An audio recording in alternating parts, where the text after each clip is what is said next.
get into the draft because I'm sure you can hear it. Welcome, ladies and gentlemen. My capture will happen in a second here. I didn't pre-capture the game before I started stream. Walsh, thank you for the joke. As I said, it was a bit of a walk to get there, but I absolutely enjoyed it. Thank you, bud. I hope you're doing well. Happy Sunday to you.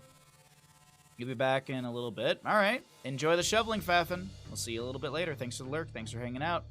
And welcome in, ladies and gentlemen, into the Raven Court EU in-houses. My name's Bahamut. On the left-hand side, we got our blue team. On the right, it's our red team. We got a variety of different players, and we are getting into Dragonshire map number 1 here.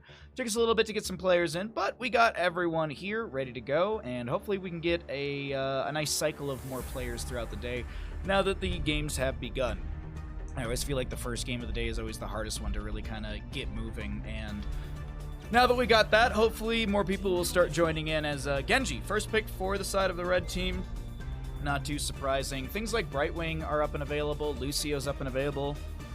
High Five is not a bad pickup as well. A player named what? I don't know the correlation, sorry.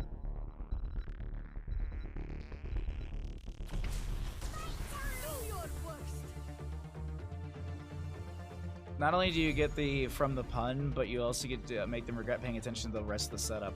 Oh yeah. Oh yeah. Oh yeah, Ninja. Brightwing Urel, so 2 forms of cleanses right there. You've got the Hand of Freedom at level 4 for Urel, and then Brightwing Soothing Miss Baseline. Lucio, there he is. That's a singer. Oh, I didn't know that. I did not know that. Joanna Lucio, though. Not bad drafts to kick things off. Nothing really crazy out of the ordinary, just kind of checking boxes when it comes to CC, burst ability, and control, at least on the right-hand side. Still need some damage, main tank, and a few other little things here and there for the blue team.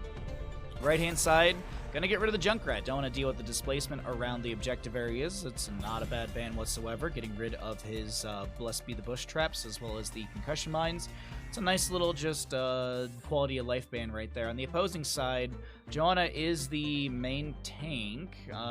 Diablo could be a consideration as a ban. Maybe Muradin. There's the Diablo ban. Genji wants to go in. Lucio probably wants to go in. Diablo's got a little bit of control in that, so a little difficult to deal with. Things like Garrosh are still could be considered. Varian could be considered as well. Genji dives in, and Varian goes in for... Varian just taunts the Genji or the Lucio and stops them from getting away, potentially, so... that could be a pickup for a main tank. I still like the idea of a Muradin. I mean, we've got a ton of different options, but there's Muradin, Sylvanas to amplify siege potential as well. God, man, the animals are active outside today.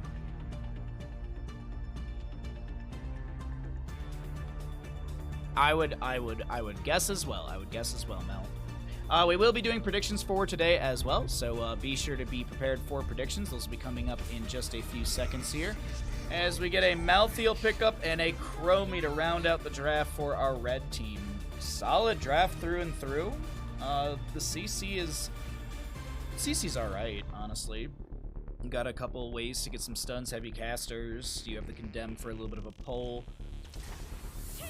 You also have the Blessed Shield as well. But a Tracer will round things out. A lot of good sustain damage for our blue team. Excuse me, sorry. Ugh. Hard time waking up today. Alright, start prediction. Hey, listen. Prediction time. I will follow. Who wins Dragonshire? To the end of the world. Subscribed. Kaladin, thank you for the tier 1 for 11 months. No message, but thank you very much, Kaladin. Alright, the prediction has begun. Go ahead and get your gamble in. You can see who is playing what character as we load on into map number 1 in our EU in-houses. Later on today, we will have a cooking portion of the stream. So until then, we're just going to be casting a few of these EU in-houses, and then when I get a little bit hungry, I'm going to go make Stromboli for you all. On stream. On stream. I'll be making Stromboli on stream a little bit later today. Thank you again, Kaladin, for the tier 1. Alright. On the left-hand side of Dragonshire, we are going to be looking at our blue team. We have got Soaking on the Urel, Lim on the Tracer, Banana to play the Brightwing. We have got Altanox on the Muradin, and an AFK Ultralisk on Sylvanas. Over on the right-hand side, we are looking at our red team. Vitar. I'm just gonna say Vitar. I think that's an easier way for me to... Maybe Vitar? Vitar? Either way.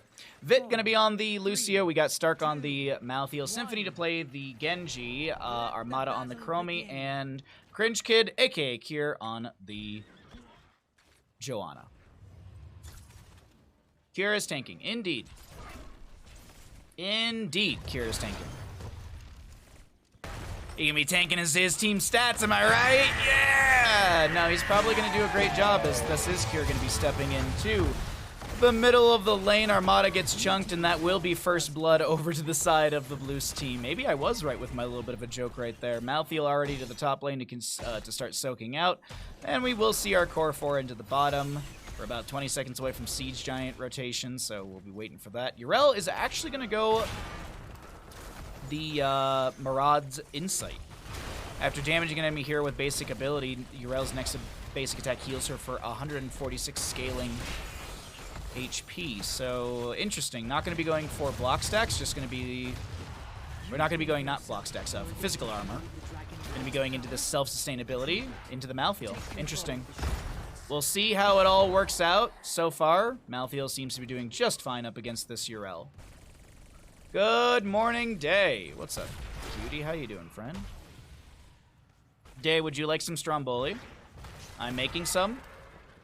And if you start heading over now, you should be able to make it just in time. What's up, Ektar? How you doing, bud? Awesome. Day, would you like some of my hot meats?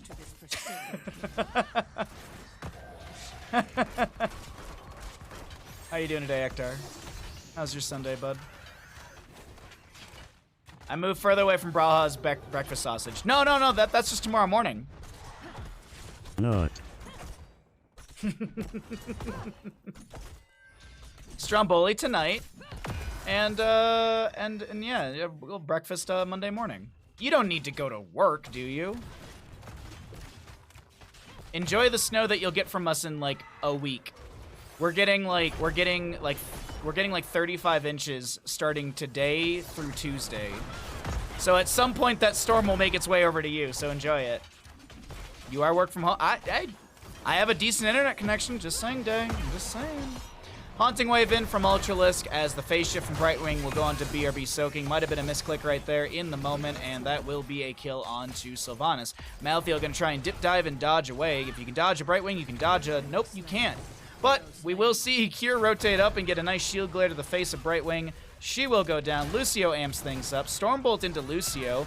Genji, sustained chase, but is not going to continue to do so.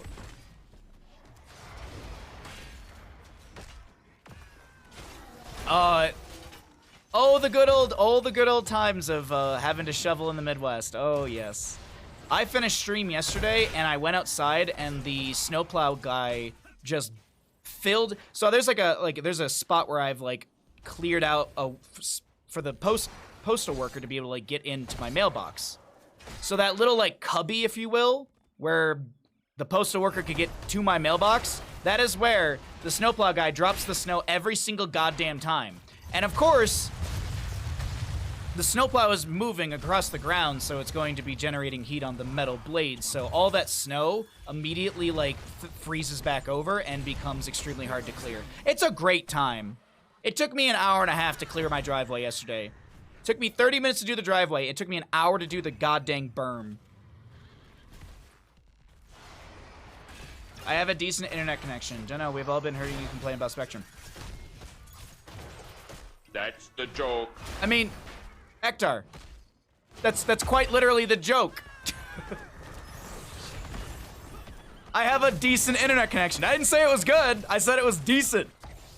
That's the joke. I don't know what Stream Deck's doing today. I didn't even push the air horn button. God damn it, Ektar. I'm just gonna unmod you.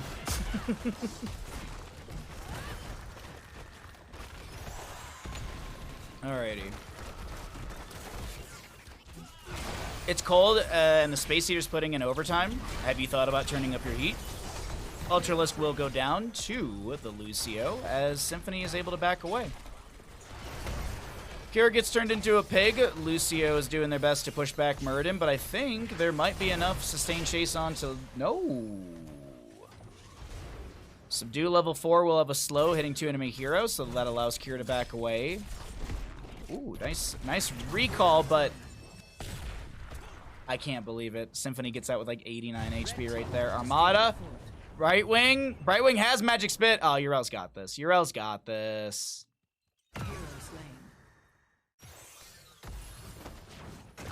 I thought about turning up the heat, and then I remembered last month's gas bill.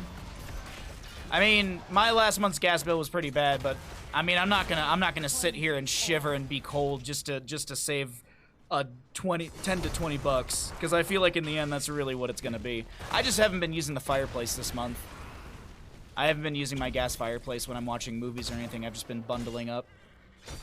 Still keep the house around like 68 degrees, which is come on, math. What's that, 20 Celsius roughly? Yeah, about 20 Celsius I keep the house. I mean, it's gonna, like, here's the thing. No matter what, it's gonna be shit. Thanks, Putin.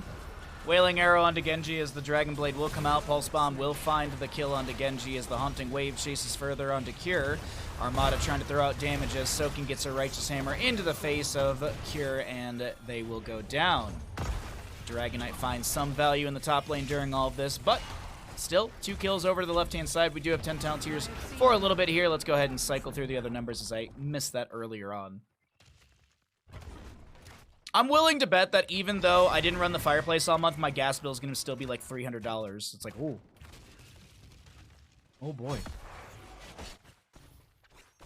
I misread my water bill, and I thought it was $1,000, and my heart literally, like, fell out of my butt cheeks. I was so goddamn scared about it. I'm sorry, hello? Really? Lucio lives right there. I can't believe it. Lucio lives with a well tap and everything else. High fives helping out a little bit as Muradin does go down. Genji done with his Shuriken mastery and an invade onto the camp on the left-hand side. Invade onto the camp, which will be probably cleared out before... Oh, Lucio. Lucio steps up a little too much right there for a bit of harassment onto the Sylvanas, and it's not going to work out for him whatsoever. Lucio goes down in the moment. Malthael will push up the wave into top, but that's as far up as he actually pushes it up. Going to go ahead and mount up and rotate back into mid to get the double soak. Kira Joanna is going to be just anchoring here, also wants the regeneration globe. I'm looking at level 13s. Also, I didn't note pulse rounds for Tracer increase pulse bomb range and charge rate from basic attacks against heroes by 100%. Power gathers within the shrines. Seize them and become the new Dragon Knight. Alrighty. Camp for the top lane in response. That was already clear. That excuse me. In response to Malthael's, that was already cleared out. 6 apiece in kills, 13 to 13 in levels. A little bit of experience advantage to the side of our red team, as Muradin will try and clear out a little bit of bottom lane, but he's going to actually rush back to mid. Going to be actually rushing over here into the triangle for a bit of anchoring for the team. Joanne on the bottom point already. Sylvanas goes into top to maybe amplify the siege. Nah, she's going to go for the channel onto the Sunshine. Moonshine, as I had already mentioned, Kier got. We move into... Oh, wait, hold on. We move into kind of the top mid rotational area. Soaking with a Righteous Hammer into Stark. Gets the insta-mount as well. Lucio with a push-off. Urel's stuck in a corner here. She's got the Ardent Defender. She will pop that as well. Healing back up to 100%. Phase Shift from Brightwing was utilized. Now this is BRB Soaking taking a lot of damage, and BRB Soaking will go down. A trade onto Malthael, who drops the last rights onto Alvatoxin. No trade. It's just a double kill for the members of this red team. I did think that there was a kill onto Stark there, but the Malthael lives. He drops the last rights, and Genji comes through with that Swift Strike, an extra little bit of burst damage from the Shurikens as well. Keep in mind we have the Shingan. Shingan!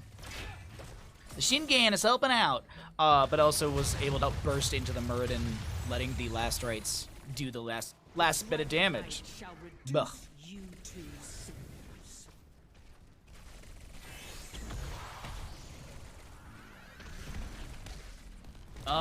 Lucio, I think, interrupted the phase shift, and a kick from the Dragon Knight did come through. Vit won't go down. Sylvanas will fall in bottom lane. And I think that was a kill from Armada. No timeout available, I'm assuming? Yeah, I'm guessing timeout's on a cooldown right there. Let's check really quickly. Yes, it was.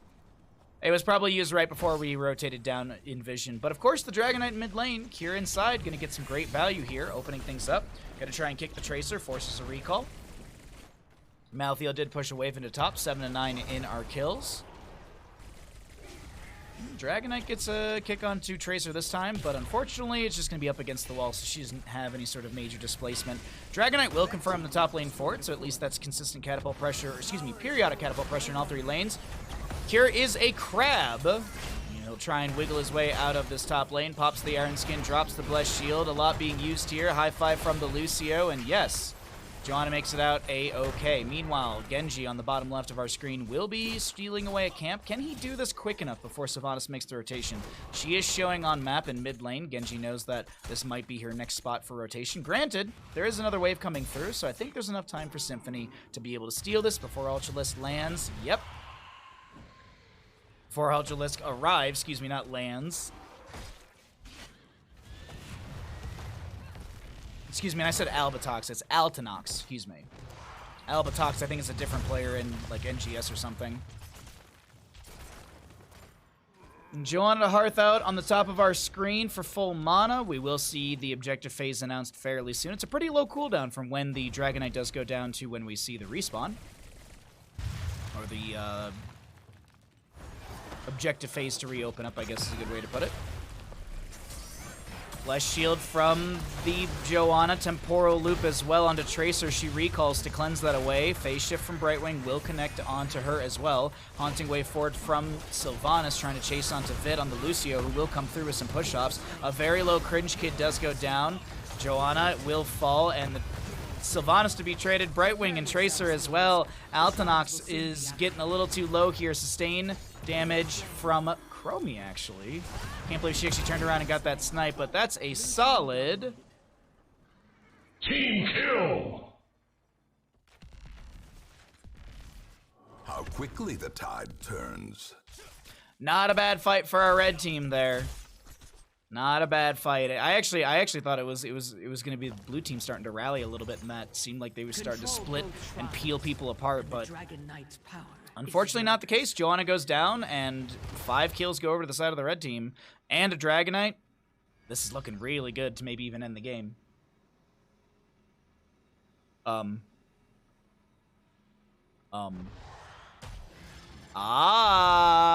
Interesting. Okay.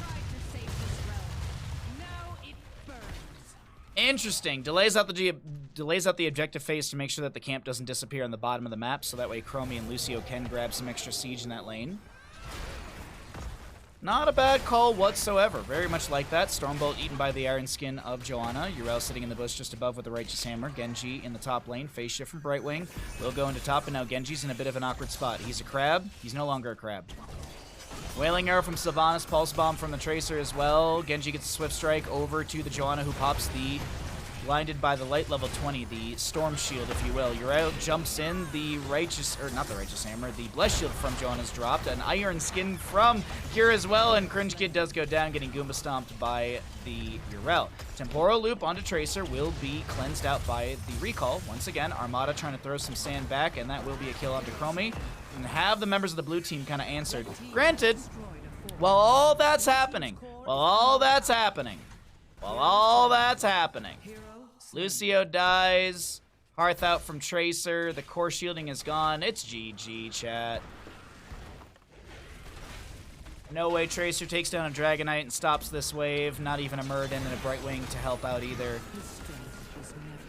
If they save this, it'll be the most wild save I've seen in Heroes of the... Oh my god, they're gonna save it. It's not over. They're gonna save it. I can't believe it. I can't believe it. I was so convinced. I was there. I was mentally there. Like, all right, it's over. This is it. No, it's not over. Holy crap. And you know what? The worst part is for our blue team is that it's not like it's like, oh yeah, let's rush through bottom and go core. They still have to go through a fort, a keep. This game is not over by any means for the blue team. Caster Curse. I haven't Caster Cursed someone in so long. God dang it. God dang it.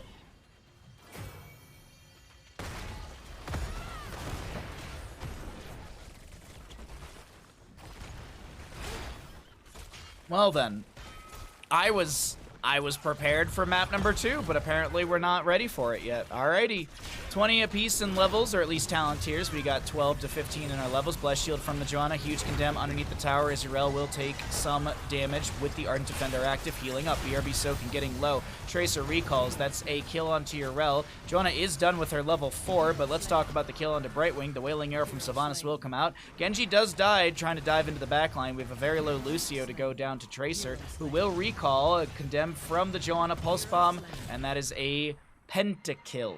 Excuse me, quadra-kill. I know how to math.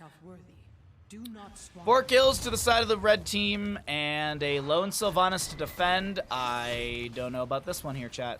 Maybe I'll cast a Cursed again, and we can continue this map number 1. Blue team's You think I core can is do it? under attack.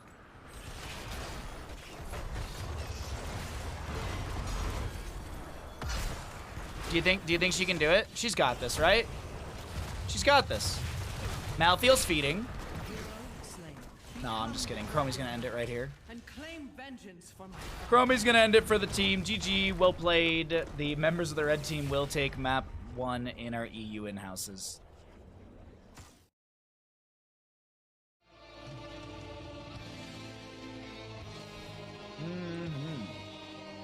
Who wins Dragonshire? The red team. The red team did win Dragonshire.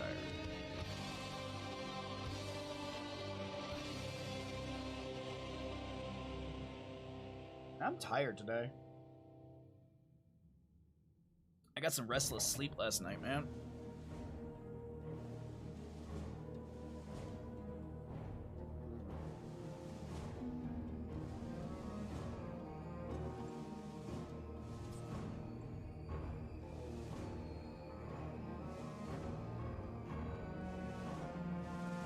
Status is charging. Wonderful.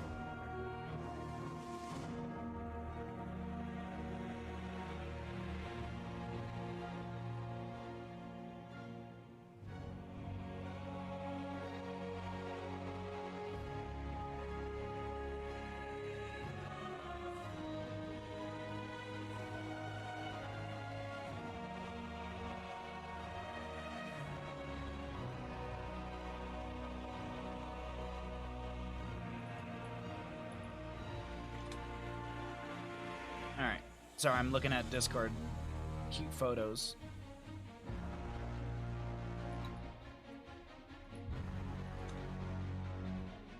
Alrighty. Back into this Discord. Alright. And let's bring it on back to Bandit and I.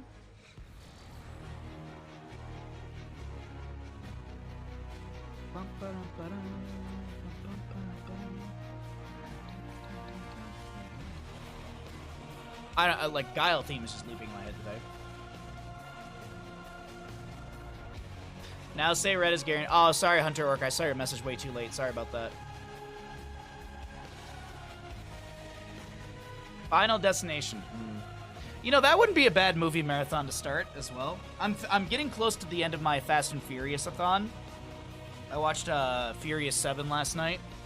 So all I have is, what is it, Fast 8, and then I have whatever. What is the 9th movie even called? Fast and Furious movies. The Fate of the Fast and Furious.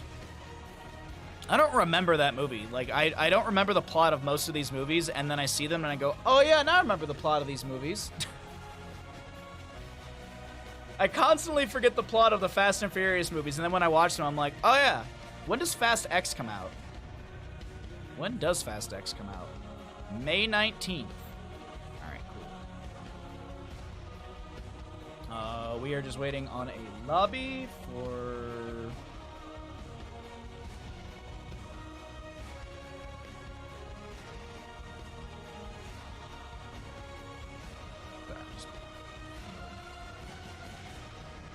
Alrighty.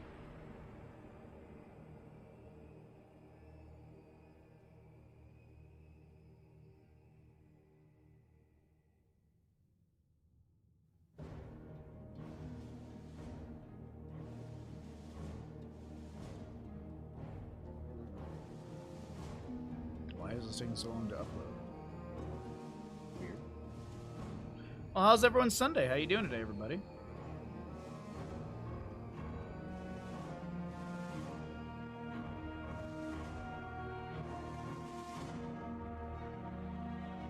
Oh, how's everyone's Sunday? I'm a little ready for spring, I'm not gonna lie. I'm ready to be able to walk around without slipping everywhere. On game 9 losing streak, that's how my Sunday's going. Well, that means that you're only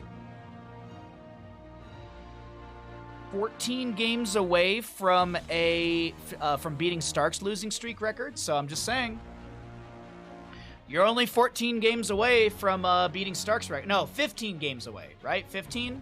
Yeah, 15 games away, because I think his record is like 23 losses in a row. So yeah, just keep at it, Ninja. I believe in you, bud. Keep at it. I believe in you. I'm glad y'all are chilling and hanging out. I hope you're all having a great day. Appreciate it. Appreciate you being here. Just hanging out with us.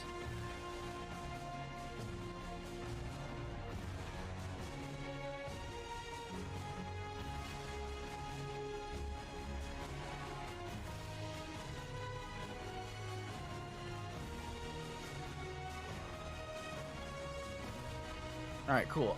The next lobby looks like it's made. Oh, we should update the scores as well.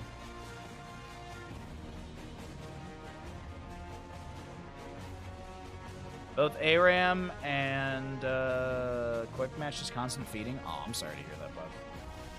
That is a bit of a bummer. Alright, where are our players? Where are the players?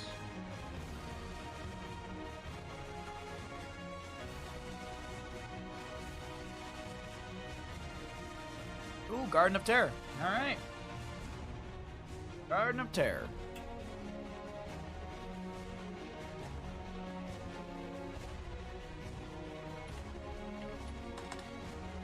I spent my in-game money on the EU server to make sure I get the spooky one, because it's the most important emote to send to the players. God, I can't talk today. God, I'm tired. I need the day off tomorrow, man.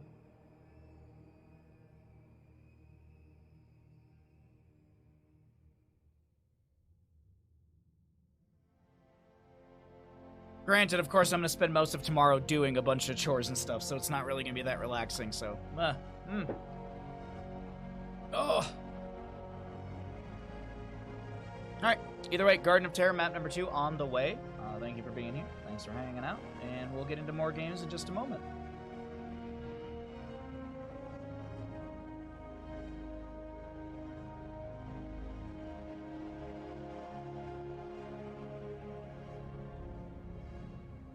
Sorry, I was looking at StarCraft Discord to see if there was anything else happening with that. Okay.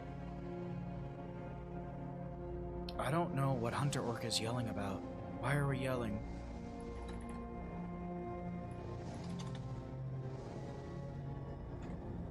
Why are we yelling?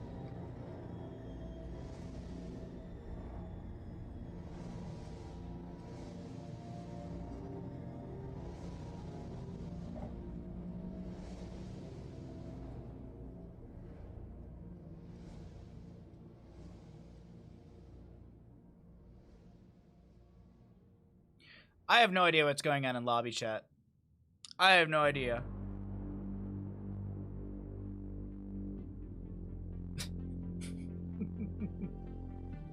Okay.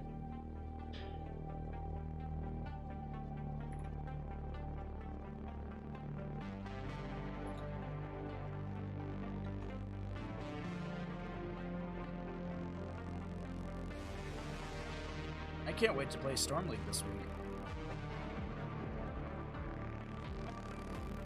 And it be an absolute just nightmare.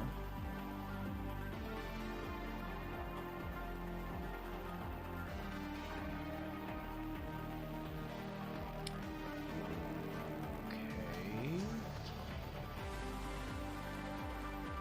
Are ready. And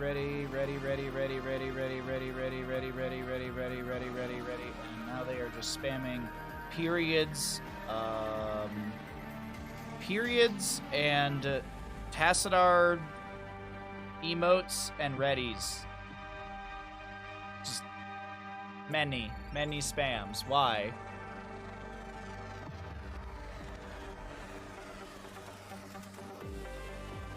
What?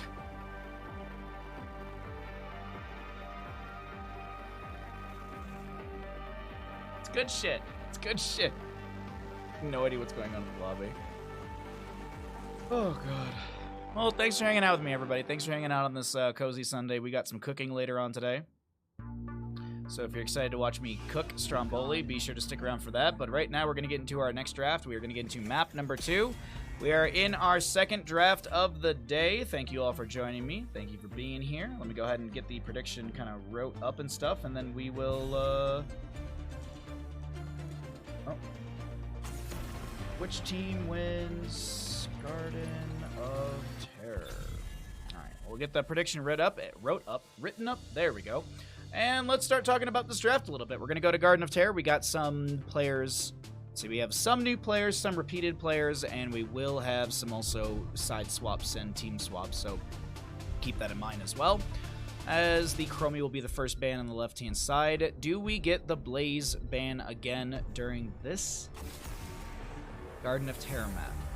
Blaze ban was I think it was like third ban or something like that in the last game, so I wouldn't mind seeing a Blaze ban just so we get a little bit of a variety in some of the solo lane, but I don't expect it's probably going to be Lucio.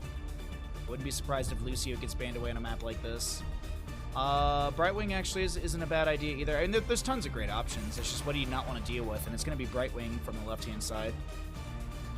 Our blue team does have first picks, so they could jump into a quick Lucio. They could grab the Blaze. So it's really what the red team doesn't want to deal with here. What do they not want to deal with? They don't want to deal with a Hogger, who's fantastic on a map like this to be able to solo camps quite quickly. So here is a snap onto Blaze. Oh no, slap onto Lucio. Gonna slap onto Lucio really quickly.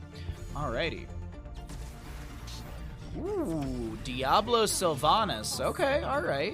Gonna be looking for that dive burst ability. Maybe we see a... Not Wailing Arrow. Mind Control from Sylvanas. That is definitely a possibility. I've been talking about it a ton, but I still think like you can grab a Blaze here. It's just a strong all-around character. You could also look into an early Garrosh if you wanted, so that way you could have the Garrosh Blaze and deal with Diablo with that.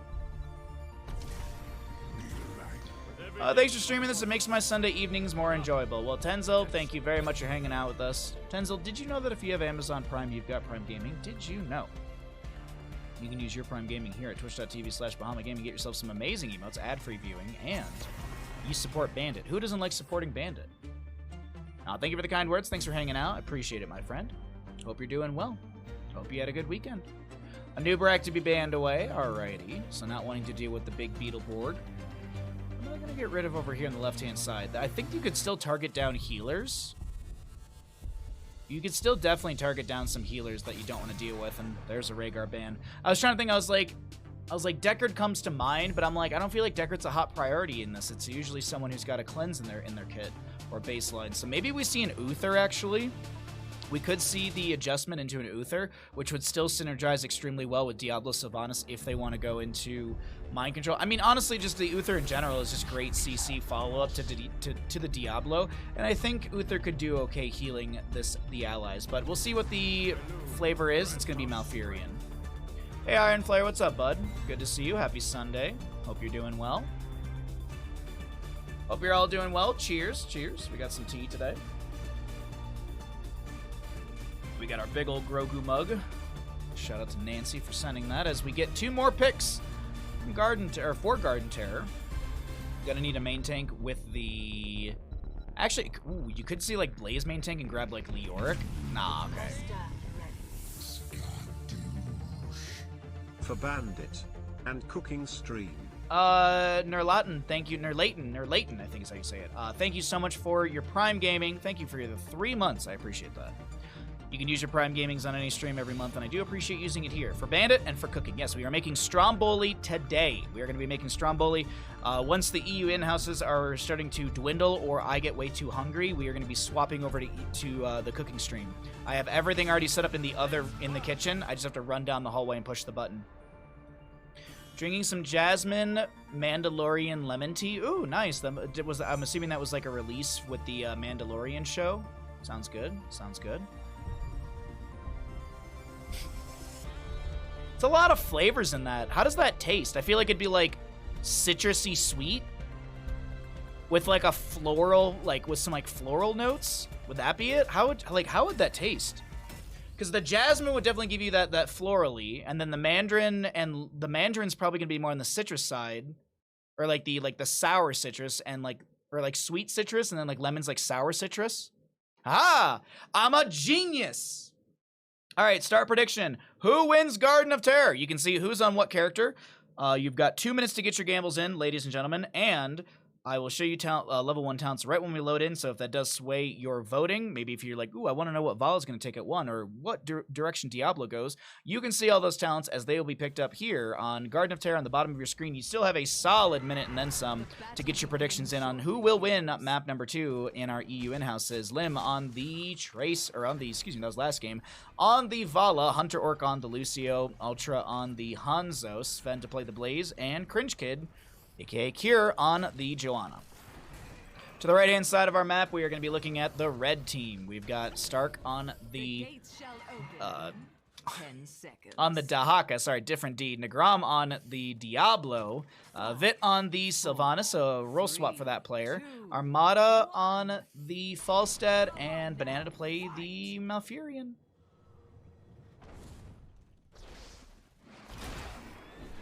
No early stacking for Falstad. Vala holding level 1. Still gambles are open. Wow, really? No predictions? No predictions, chat? Or are you all waiting to see what Vala takes at level 1? Is that it?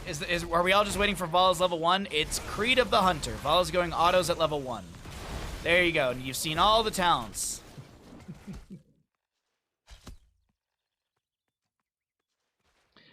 Hanzo bottom lane for the time being, Blaze Dahaka up in the top, and we will see Sylvanas able to dip, dive, and dodge out. Thank you for the predictions. I appreciate it, chat. Thank you very much for taking part in the Twitch predictions.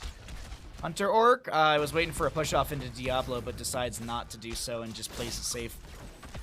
Just plays it safe, wall riding and getting some auto attacks from range. Diablo did go into Devil's Due at level 1. Black Soulstone increased the effects of regen globes and healing fountains by 2.25% per soul.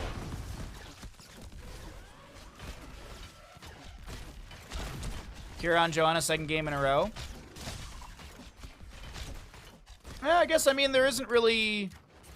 The players, like Sven typically off lanes. Hunter Orc, I believe, typically is a healer. Lim and Ultra I think, are just range assassin players. Well, not Ultra. Ultralisk also does have the melee assassins in their kit, but I don't think many of these players are a main tank player, and I think Kier's probably the most flexible within his repertoire of heroes, within his hero pool, to be able to tank for the team. So I don't think it's like crazy, but I mean, it is something. Yeah, it's absolutely, it's definitely something to note because we don't see it very often. It's usually Cure on some sort of hyper carry, or maybe he'll be in like an off lane, but like an off laner that can still like carry in a fight, like a Thrall, for example, or even a Falstad. So yeah, definitely it is interesting, but I think it mostly just boils down to the players on the team. At least that's my theory on it. I could be completely wrong, but that's at least my thought. Sorry, I just had the realization as I was saying that I just realized that a new episode of Last of Us premieres tonight, and I'm super excited. I had forgotten about it. The first seed is sprouted. Hell yeah. Gather it, would you? I would so hate for you to not be the first to harvest enough. More Vala, curious. We don't get a ton of Vala in the EU in-houses, I feel. And it's not like she's like consistently banned away or something. It's like Hanzo, Genji's, those are really the hot priorities, and this is Ultralisk able to get the agility over the wall. Vit goes over the wall and will be punished for trying to dive so deep. First seed does go over to the side of our blue team. We'll see Blaze clearing out mid. Vala's still in bottom. 26 stacks currently, but she's got some good siege damage in. We'll be able to mount up and disengage from that bottom lane. Actually, One camp on each side of the map are up and available. I'm looking around camp timings currently, and it seems like there's still a ways to go until then. So, for now, we'll just see these other two camps split split 4? Sure. I can't talk today, man. I don't know what it is. I gotta wake up somehow, some way, and the tea is just not quick enough. Another seed is about to sprout. I feel like Vala's popular in most levels of Stormlight. Why do I feel like we've had this conversation before? I'm having like wicked deja vu. I feel like we've had this Vala conversation, not like in a bad way, but I'm just like, didn't we talk about this? Like, I feel like we might have had this conversation like last Sunday. Kira's able to back out. Little push off from Lucio onto Dahaka. Doesn't land the drag onto Hunter Orc, who's able to just back off here as we have 8 apiece in our levels. Talent tiers are equal. 1-to-1 in kills. Hanzo in the bottom lane. Will he start making his rotation up, or is he going to just push up the wave while the objective phase is contested? I mean, is the objective phase even going to be contested? Vala maybe looking for a multi-shot over the wall. Gets one delay. Sven with the other delay on the far side or on the bottom of our screen. Let's pull away the talent so we can see things a little bit better. Hanzo and Falstad still hanging out in bottom lane. I'm going to peek down there really quickly. Okay, it's just going to be a little bit of poke from Falstad in front of the gate. Banana going for the channel. The Twin Flames will get one interrupt from Sven. Level 8 for our blue team. A little bit ahead, not by much. Jet Propulsion right to the face of Nagram, and Cringe Kid stepping into Banana. That's a lot of good damage, but is there going to be enough to actually kill Banana? Limb goes down. That's a stack on the Creed of the Hunter to fall, down to 20%. First death, right? No, a second death. Wow, down to 15%. That is unfortunate right there, as Diablo will get the channel. Hunter Orc going to go in, but actually it's Sven with the delay. Little push off from Lucio, I think stopped the drag from Dahaka, as we have Cringe Kid just getting shield glares out. Man, this objective phase still being contested. Lucio, or Hanzo and Falstad still poking at each other in bottom lane, and 10 talents here will be here for our blue team first. Hanzo does have Dragon's Arrow. Bless Shield for the Joanna. Oh, wait, well, there's a Bless Shield. Jet Propulsion does not get the stun onto Vit, but there's a good push off from Lucio, and a Soundwave arrow from downtown. Gus from Falstad as they fly in as well. Wailing Arrow thrown out by Vit as the bunker down from Blaze builds a bit of a barrier for the time being. This is a lot of damage onto the Vala. Will she lose another stack over? Yeah. Shadow Charge overpower. Isolation was onto Ultralisk, who gets the natural agility over the wall. Sonic Arrow will connect on to the Dahaka there. Lucio working his way back up from the Hall of the Storms. Malfurion on his way as well. A lot of good damage onto Sven. Scatter to the face, and that will finish out the level 1 for Hanzo. And the second objective of the game will finally be captured. Whoo-wee, that was a long one. Vala's had 3 deaths, I do want to point that out. Not to flame the player, but just to point out the Gambit stacks. She's down to 10% bonus attack speed. Nice high five from Hunter Orc, mitigates the Apocalypse stun, still a little bit of damage. There's a drag from Dahaka not connecting. Joanna steps into the enemy, but decides to stick around the camp, making sure that gets channeled. Gus from Falstad will be forced, and that's the end of that engagement. We cycle through our other numbers, get an idea of what that looks like. Sylvana's going to go Shadow Dagger at 4 and 7, just as a heads up.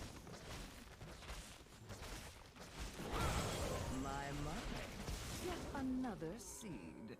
I trust Vala will try and auto a little bit into bottom lane while this is a root on to Joanna. She pops the Iron Skin, backs out. Sylvanas to quickly grab a camp over here on the right side. Blaze still soaking up, looking for the additional experience towards 13. Twin Flame to take out the tower as well. Falstad floating on up.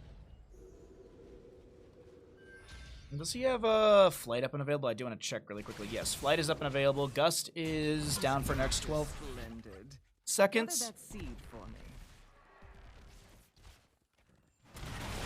Oh, goodbye, Dahaka. No? Yes. Vala gets a strafe out, spinny shooty shot, finds some value, but also gets that last auto onto the Dahaka, and that will be a nice vault forward from Vala as well to confirm the last auto into this Malfurion, as the bottom lane force can take a lot of damage here. I do think this will fall. I mean, at the current rate of siege, yes it will. I was waiting to see if maybe there's a the team is forced back, but it's not the case whatsoever. Objective phase is up, 13 talent tier to our blue team, as the red team is just about to get their 13s as well. Kira stepping forward here, trying to push back Diablo as Vala wants to step up as well, getting more stacks. Only one stack currently on the Creed of the Hunter, that 1%. As I had mentioned, has died 3 times, so down to 10%, as there is a random pause. All right, let me go ahead and bring it on back to Bandit 9. We will find out what's going on with that. Looks like one player needs a minute, and that's all right. That is okay. Well then. Until we get back into the game, things are looking pretty good. Lord. Thank you for the redemption, Mr. Bandit. You are perfect. Thank you for the redemption. What a great time.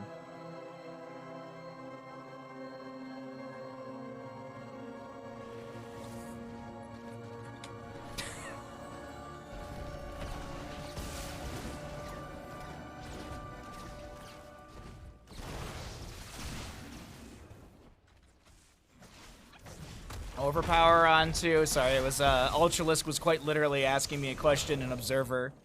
You can actually, hold on, there you go. It was like, Bahamut, who wins? I say blue team. I was like, blue, sure, why not? Why not? Why not the blue team? They've got great chain CC potential. Also, even though Vala may have died, Manticore's on the way. Vala may have died a couple times, Manticore's on the way. That's the big thing. Manticore and Giant Slayer are on the way, and I expect those 2 talents from Vala and Hanzo respectively. I do think this will be a win for the blue team, but we'll see what happens at the end, of course. That first game we had was a nail-biter at the end. A 9% core. Top lane fort will live for now. Joanna's in the bottom lane. She is showing on map as well. She is showing on map. This is the vision for the red team, so it's 4v5 favoring the... well, it's actually 4v4 right now. Dahak is still working his way back into the engagement. I'm going to pull away the talents really quickly. Let's zoom out a little bit further and see how things look in the setup here. Dahak on the left-hand side of our screen will be going for a drag, not connecting onto any enemies right there. Hanzo going to rip an arrow, landing onto 3 members. Joanna pops a blessed shield for the chain CC. That's going to be a very low Sylvanas trying to back away. Malfurion with the tranquility, trying to keep people alive. Hunter on the left side of our screen getting very low, as Sylvanas and Hanzo will be traded. Banana on the right is going to be getting very low. Cure really wants that kill. The speed from Lucio will not be activated, still on healing right now. Vala going to be pulled around. Shadow charge into the wall. High 5 not available for Lucio, for her, I guess. And Vala will go down. Diablo souls are going to be reset as Lucio tries to push around this Dahaka. I do want to look really quickly. Dahaka does have feeding frenzy, excuse me.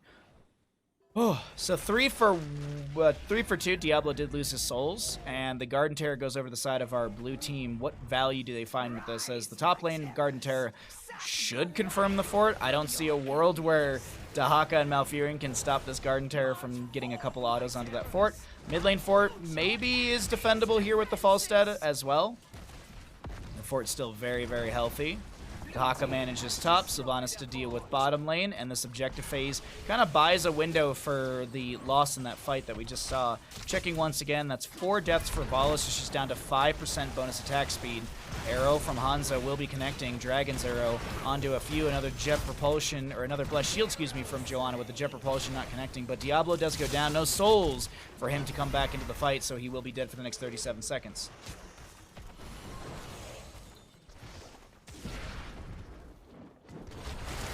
Lucio looking for an angle, does have the heavy casters for that push-off stun.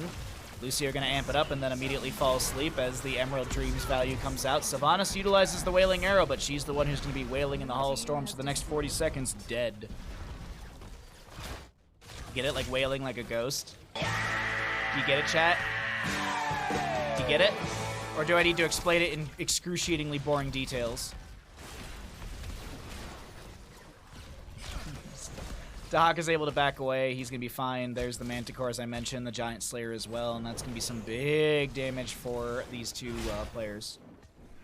Please explain more excruciating, boring details, please. Okay, so ghosts ghosts are known to wail, like to shriek, to moan, to make these horrific noises. So Sylvanas, utilizing Wailing Arrow and then dying, she'll be wailing in the Hall of Storms because she's dead, because she'll be a ghost for 40 seconds. And as I had said, ghosts wail and such. Have I made it clear? Have I lost any viewers? Camps to be grabbed around the map right now. Man, I need to wake up. I might grab a Red Bull, honestly, just so I can wake up. I just, like... It's like, I'm physically awake. It's my brain is just, it's just firing on, like, not even a cylinder. That's rude to cylinders. Dragon's Arrow will connect onto 3. Is there a Blessed Shield for Joanna? No, it was already ripped, I think, into the Diablo earlier on. A high five from Lucio allows Hunter Orc and Ultralist to chase in and get the kill onto Sylvanas. Once again, she will be wailing in the Hall of Storms.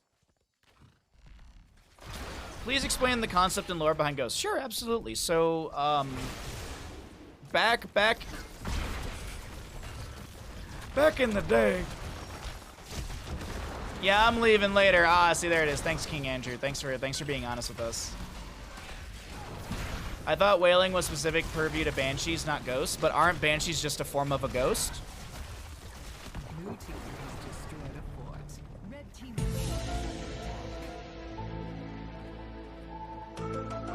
Right?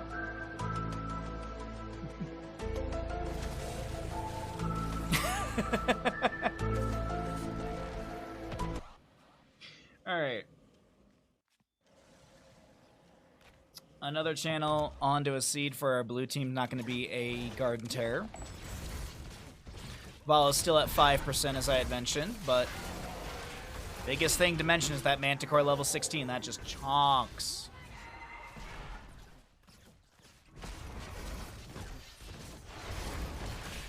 I mean, like, I think if we're gonna start splitting hairs on banshees and ghosts, I mean, like, isn't that like is it like ghouls and fiends? Like, aren't there like very slight differences on the? It's like, doesn't it boil down to like the lore and the history around it all as to what it's called?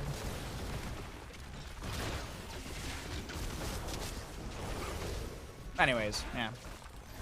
Top lane will have Siege continuing for our blue side as they're looking for maybe keep here. If they can get a kill or two, they could be going core. It's a talent tier advantage, a level lead, if you will, if you're looking at that difference, as Nagram will finish out the devastating charge, level 13 for that armor reduction. Hadouken! Kira is going to be going into the Blinded by the Light. I keep wanting to say Storm Shield, but that's the old name for it. But Blinded by the Light for Kier. Does have the Zealous Glare and the Holy Renewal, and all of that synergizes with the Blinded by the Light because hitting heroes with Shield Glare reduces the cooldown of this ability by 8 seconds. Diablo getting poked at. Sonic Arrow with the upgrade at level 20, the Bullseye. Yeah, we're mostly just splitting hairs on the lore and stuff, but...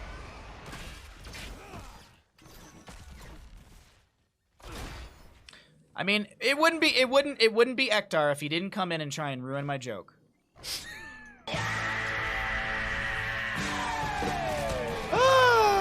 What great commentary I have today for all of you. Diablo fire stomping out on the far side of this bruiser camp, looking for an angle to be able to shadow charge in. Maybe going to be able to jump onto Cringe Kid here. Gets the angle onto the wall. Double shadow charge right there. Souls will be finished out for Diablo. He's got the buyback, which means time to int. Gust from the Falstad, wind tunnel into the corner. It's going to push people around the Apocalypse, kind of, but this blue team will lose their Hanzo. Vala on the right side of her screen trying to put the pressure onto Nagram. Manticore! But now, will this be a... No. It's Manticore level 16. It's Manticore Death Dealer Vala with Acrobat level 20. Keep that in mind. She didn't go Farflight Quiver. She's Death Dealer level 4, and she's also got Acrobat. He just left with nuts! Team kill! I want to make sure your jokes are accurate. Ah. You know the best thing to do in comedy is to constantly correct people. It's the funniest thing in comedy. Team kill! Vala just got a sextuple kill. Right? Sextuple? Isn't that 6?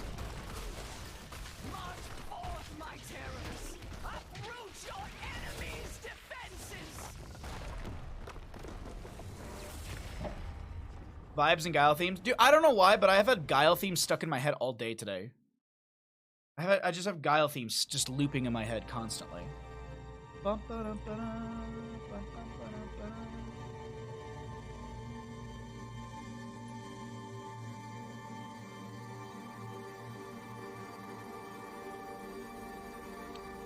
I thought I heard you sex double kill. I mean, you hear what you want to hear, man.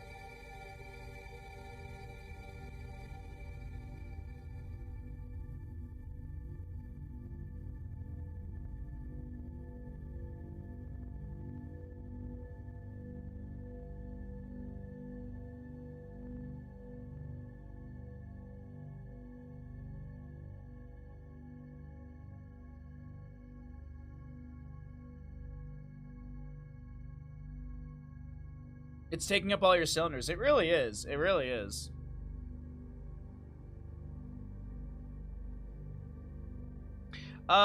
Which team wins Garden of Terror? The blue team does, because, yeah, Vala. Death Dealer Vala with Manticore. Death Dealer. Increase Vault's basic attack damage bonus from 6% to 15% per stack of Hatred. If this attack kills his victim within 1.5 seconds, the mana cost and the cooldown of Vault are refunded. Passive. Reduce the cooldown of Vault by 5 seconds. Hot Pursuit.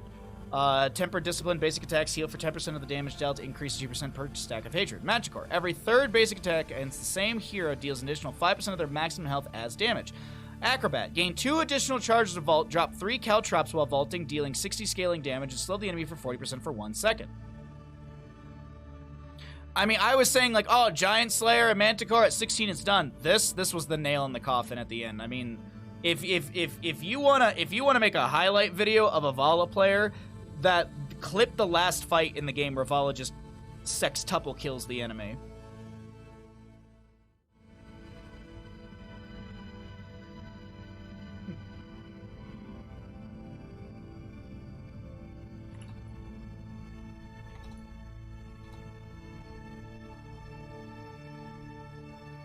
Oh, it's a sextant. I like sextuple better. Sextuple sounds better. But I guess it's sextant. Or a hexad. No, but there's no sex in that name. These are the very important things that we discover on the stream. Excuse me. All right, blue team has a score of 1.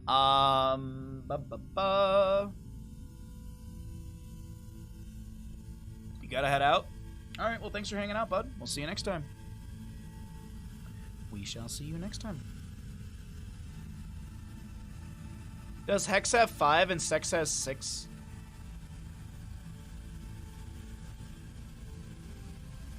What does Hex have 5 of and Sex has 6 of? Partners? I don't know. It just I googled what is 6 of something called, and I was waiting for Google to be like a baker's dozen. Hot. I kid. No, you don't. No, we all know you, Day.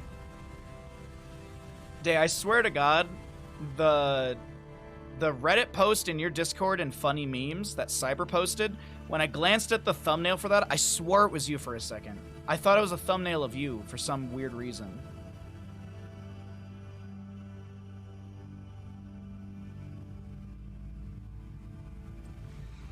Depends what you're prefixing. Give me that ding dong! That's what I'm prefixing.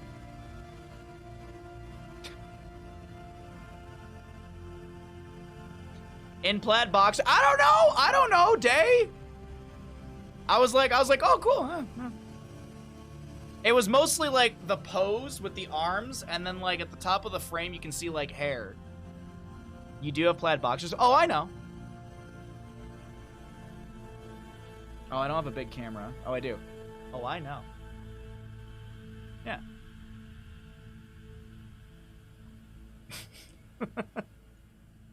Trinity and I talk all the time. Don't worry. Trinity and I talk all the time.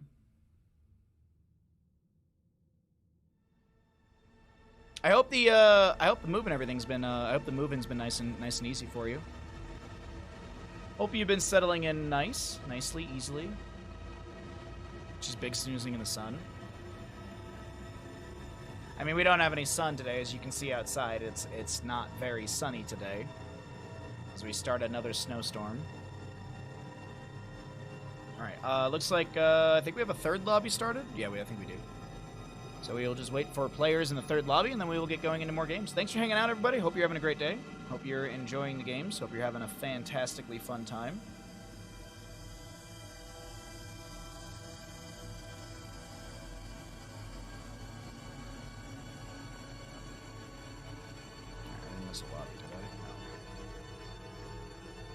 There it is. There's my lobby.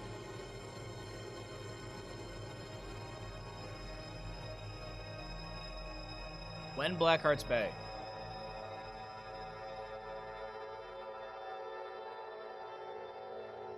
Error. That replay is our. Oh, okay.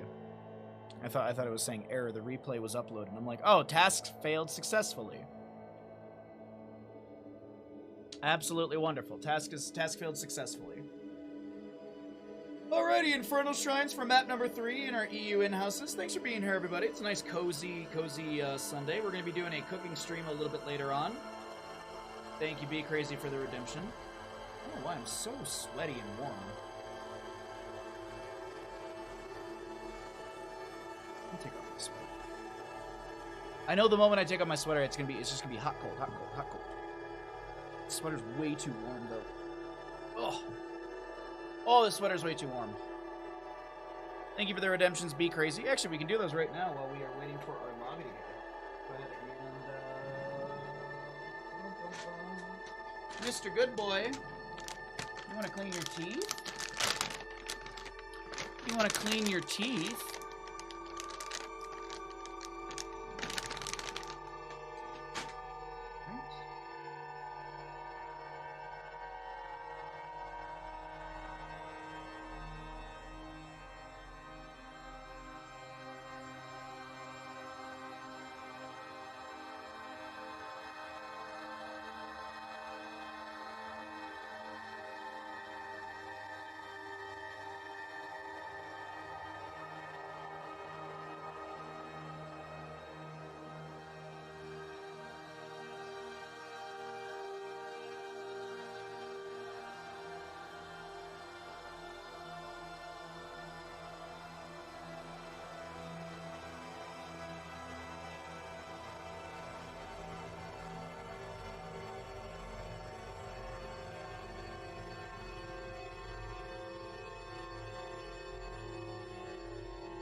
Alrighty. Thank you for your patience. Hi, Rarity. What's up? How are you doing today, Rarity? Oh, look at that timing. Look at that timing. What an amazing caster I am. Look at that timing. Just like that, we're into another map. Welcome back into the EU in-houses here in the Raven Court. EU in-houses. I need a beer. My name's Bahamut. Oh man, sorry, I just remembered. I want to make an alert from Furious 7. Hold on.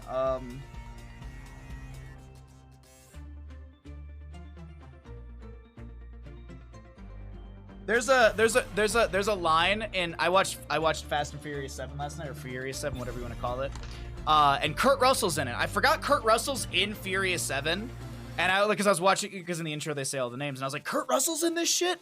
So I was watching Furious 7 last night, and there's a point where Kurt Russell's talking to Dominic Toretto, and like Kurt Russell goes, "I'm gonna get a beer," and I don't know what it is, but like the delivery of it, I'm like, I'm gonna make that into an alert or something. I need to it's just like it's so perfect. It's so funny. By the way, if you feel like crying, Furious 7 is free on Peacock. So if you feel like crying, go ahead and watch Furious 7. I bawled my eyes out last night, and I'm not ashamed of that at all. It's almost like I knew exactly to do that. You don't need a cap to be crazy. I think you're right with that. You went out partying last night, Rarity? Oh. Well, I hope it was fun. I hope it was a good time at least. My neighbor actually was just telling me that I went over to go get another shear pin off of him because he had extras, blah blah blah. And I went over yesterday morning before stream and yesterday morning before stream. And I was like, I caught my neighbor's like wife while he was like shoveling the backyard, and she was like, "Oh yeah, did my husband tell you what happened to him?" And I was like, "No, what? I haven't talked to your husband in like 24 hours. What has happened?" Apparently he hit a branch while snow skating, and he has a gigantic dent in his helmet, and now is dead. No, I'm just kidding. He got like super concussed, like super duper concussed. It was I guess like it was like really really bad, but his memory and everything came back like the next day. No, he brain bounced pretty hard. He brain bounced pretty hard. Yeah, it's no fun. So, but I was talking to him, like he was absolutely fine. He's like, dude, I have like a 4-hour gap in my life. He's like, I remember going to work and then I was home. He's like, there's like a chunk of life missing. So, but he's fine. He's doing good. He's absolutely okay. So, it was just, I mean, that is a very, very. That's the reason why you don't go riding without friends. Sorry, is that a woodpecker? Oh, I haven't seen a woodpecker out here in forever. Sorry. Birds and attention deficit disorder. Anyways, let's talk about the draft here in Infernal Shrines. Maybe if we... Nope, it's already gone. Alright, so Hogger, Lucio, Hanzo ban, as we were talking about concussions. A little bit of brain bouncing. And a Blaze Genji Maev on the right-hand side. A first pick Vala Stukov for our blue team as we get a Brightwing, Joanna, and Junkrat for the right. Diablo and Medivh. So it's going to be everyone's favorite game. Will Medivh lose his stacks before... will he lose his stacks or not? That's kind of thing. The Woodpecker always comes back in the spring, so I'm waiting for him to come back soon. I don't like the Woodpeckers here because they destroy your house, and then they're like once a woodpecker starts like burrowing into your house, it like keeps coming back and stuff. There's a house that I walk by all the time, and they literally had like 6 holes in the side of the house because they don't live there full time. So woodpecker would just sit there and like work at it looks like the gray man is a Mephisto. The woodpeckers would work at the side of that house, so eventually they had to get someone to come and put metal patches over those areas, and then eventually they repatched that entire side of the house. And then, no joke, a year later I'm walking Bandit and I see a woodpecker working right back in that exact same spot. So like that's why like sometimes they can be the worst. Apparently woodpeckers, their natural enemy is owls. So there's like a lot of houses around Tahoe that will have owl statues or owl wood carvings like high in the rafters. If they have like super tall ceilings and rafters and stuff that are exposed outside, they'll put owls up there because I guess like owls are a natural enemy of woodpeckers or something. Someone told me that, and also you'll see people who will hang CDs. They don't get along with owls. You'll also see people who will hang CDs on fishing line because the reflection of the CDs freaks out the woodpeckers. There you go. There's your bird facts of the day, chat. If you have woodpeckers, just hang shiny CDs around them, and they will they'll run away.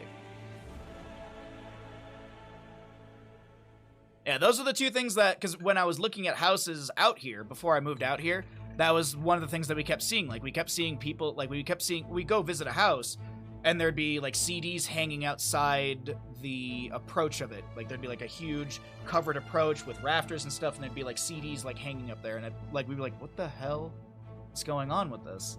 And then the realtor was like, yeah, blah, blah, blah. All right, looks like, players are going to get ready here, and I will start the prediction when we get into game.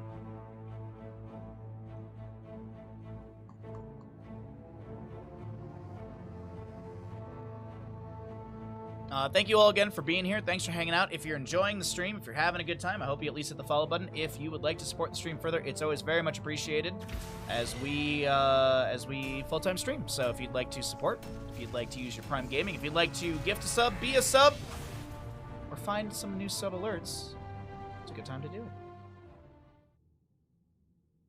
There are some secret sub-alerts we don't have yet. Or at least they haven't been played on stream yet. If you'd like to know what those are, you can scroll down to the bottom of the screen. But let's go ahead and start a prediction, ladies and gentlemen. Who is going to win Infernal Shrines? Which team will win Infernal Shrines? Will it be the blue team? Will it be the red team? Get your gambles in. Get your gambles in, and we will see who's going to be able to take this map. There's your level 1s as well if you do want to see them. If you want to see what Medivh's going to take at level 1, he's probably going to go Portal Mastery, because I doubt he goes for the Winds of Celery. Nagram on the Malthy on the left-hand side. We are going to be seeing X-Ray on the Diablo, Cringe Kid, aka Cure on the Vala, Altanox on the Stukov, and Ultralisk on the Medivh. Prediction has begun. If you would like to gamble whether or not Medivh wins or loses. Hunter Orc in the red on the Brightwing. We've got MGQB on the Junkrat. Mephisto to be played by Armada. Sven on the Joanna. And Swampgrata to play the Leoric. Good luck, have fun has been called. And we go ahead and move into mid lane. See what our first engagement looks like. 200 on the red team. All right, we got some odds. 1,300 on the blue. The big question that we're all waiting to find an answer here is, will Medivh finish Arcane Rift? This is the biggest question to answer here. Hunter Orc is very unsure about whether or not to Hearth, because they did take a touch of damage from that Diablo at the start. Concussion Mine onto Malthy. I think Nagram is going to go down here. Oh, wait! No, Medivh, by the way. Multi-shot build for Cure on the Vala. Gonna go W build, fire at will. Gonna get a jump of damage at the 20 mark, but it is an uncapped quest. Otherwise, nothing really looking out of the ordinary for any of these players at level 1. And really, like, I feel like Vala's builds can be, like, you could go, I feel like you could go any build on this, on most maps, really. I mean, Battlefield of Eternity, you want to go Q build, but, like, I've seen people just go auto build on Battlefield. I feel like you could definitely go auto here, and that's an auto from MG that will track onto Tracer, and Cure does go down. First blood over to the side of the red team.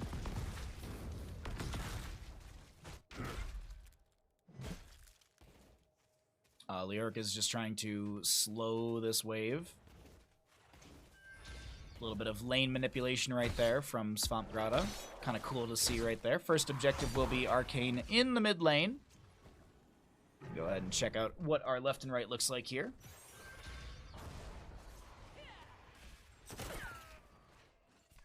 Oh, I got a seed in my water bottle. God dang it!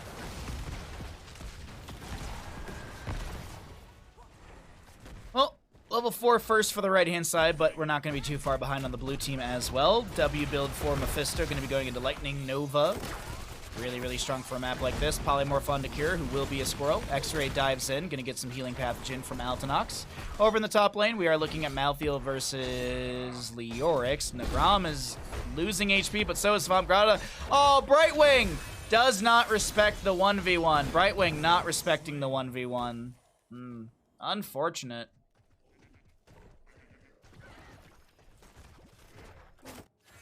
How could you? How could you? 11 stacks for Medivh right now. 6 on the Vala.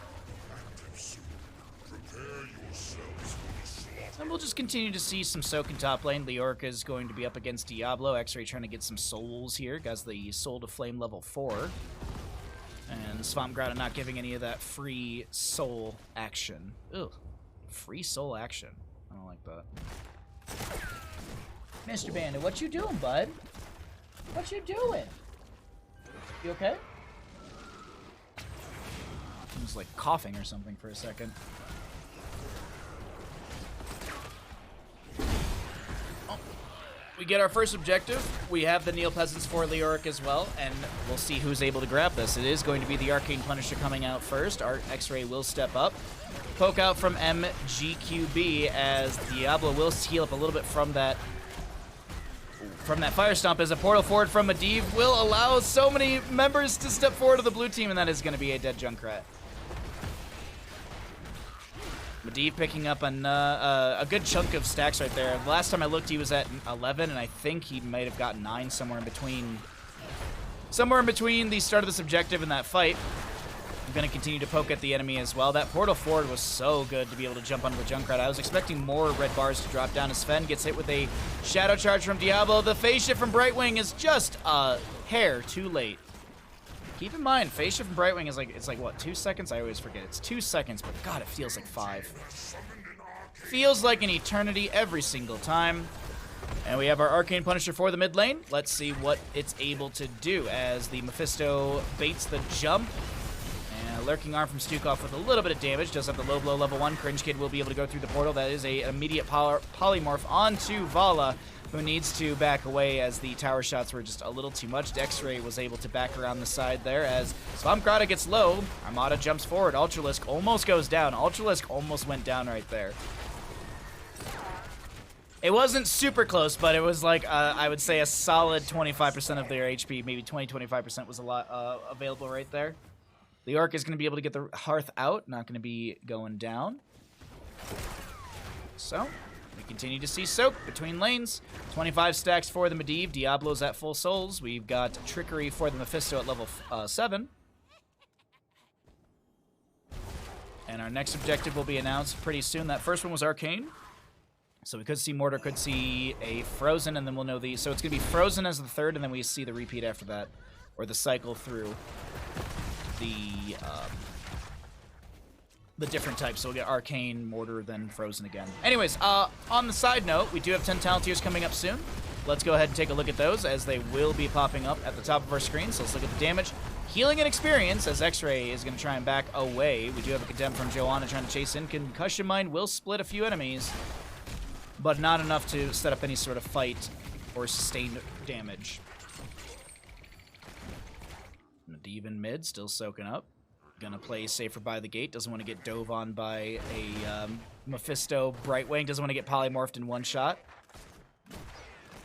And 10 talent here. We've got Leyline, Massive Shove, Last Rites, Lightning Breath, Spinny Shooty Shot on the opposing side.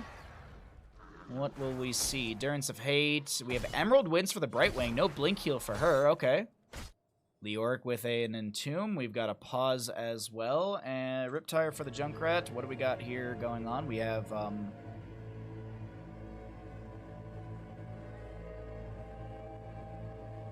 not 100% sure what the pause is for, but we'll find out in just a second. Sorry, there's a seed that went all the way up the straw. I'm pretty sure. Give me 1 second. There it is. I can see the seed. This is what I get for putting lemon in my water. This is what I get.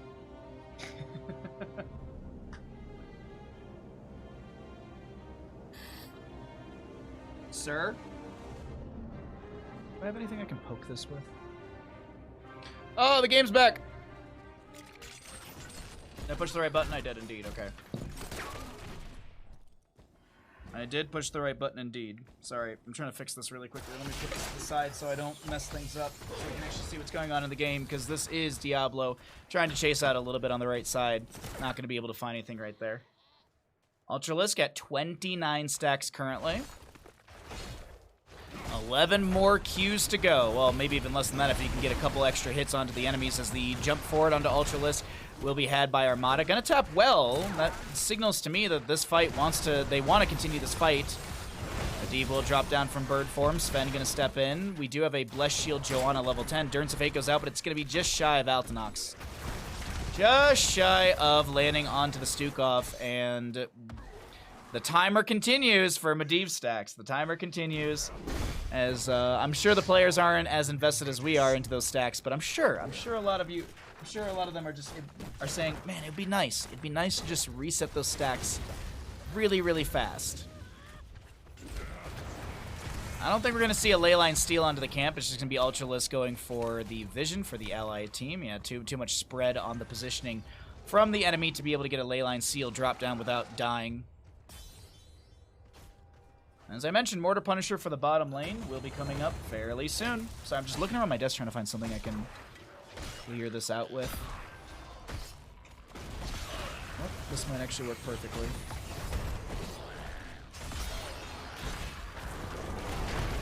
Entomb from Leoric. The Endurance of Fate will come out from Mephisto as well. The Lightning Breath from Diablo does connect onto a few members, but the Leyline Seal is a big playmaker in this moment, buying a window for a few members to move around and set up for that kill into Leorc.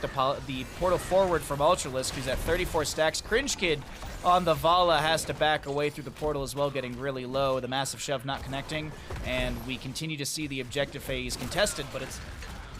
I feel like it's just they've accepted that this is going to be their win, or they've accepted on the side of the red team that they have to give this over, because Malthael's already gone to top. He's actually split soaking in that top lane and pushing up a camp as well. Sorry, I was fixing my water bottle during this also, so we actually have some drinkable fluids. There we go. God dang. All right. Multi-shots out from the Vala. She's at 30 stacks right now. Portal from Medivh does allow Altanox to jump into the mid. And, okay, so this is just going to be a fast rotation into mid to try and open up the map further. Joanna did go into top and cleared out the camp from Malthael, but he's going to continue to push things up. Mortar Punisher's still at 70-something% in the bottom lane. The split push is not a bad call whatsoever from this blue team, trying to find as much on the map as possible. Doing a good job of that. Still 35 stacks for Medivh right now. Multi-shots from Vala connecting onto the minion wave mostly. Armada jumping forward. Steel Trap onto Diablo. He's got a portal to be able to back away. Oh, Altanox going to get chunked right there. Riptire from the Junkrat, but it's not going to confirm a kill. They will get some damage if they hit Diablo with it. Also has displacement right into the... Oh, the Durance of Hate. That was a weird interaction. I felt like it went right into X-Ray. But anyways, multi-shots out from Vala. We have an Emerald Wind. She'll be able to get into the portal. Vala doing fine right there. Cure going to continue that hatred up. And this will be Altanox getting entombed. No portal available, so the massive shove will be utilized. That's a lot of damage on a Stukov, who will go down. Now Ultralisk is going to be needing to back away here. Wants to save those 38 stacks. I know I'm bringing it up a lot, but it is a big factor. 38 stacks. You just don't want to lose them. You don't want to be this close to being done. Playing safe but also effectively for your team. Malthael manages to get the top lane fort.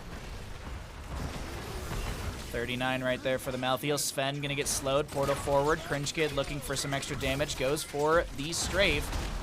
And is not going to be able to get any sort of kill with that one. Medivh will finish out his stacks right there. Durance of 8 connects onto the Diablo. Swamp Grata coming in through the north side of this engagement. Ultralisk going to back away. Now, if he dies, it doesn't matter about the stacks, but the big thing is still killing Medivh is also another victory in its own self, too. Entomb from Leoric going fishing, but unable to find a Prime Gaming there. And Swamp Grata will back away. The vault forward from Vala. Hunter Orc has to pop the Emerald Wind to stay safe here. And Leoric will eat a Shadow Charge, but Wraith Walk right out. Malthael actually gets last right stack. I didn't think Malthael would be able to close that distance, but oh my god, yes, he was able to do so. Nagram getting very low Leyline Seal onto 1. Malthael trying to back away. Dives back in once again. MG is able to get the Concussion Mine to back away as well, or displace far enough away.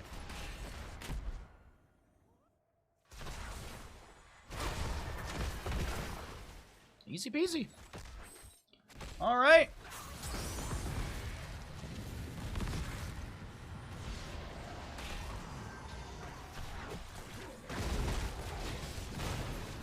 Diablo just going to be pushing things around here.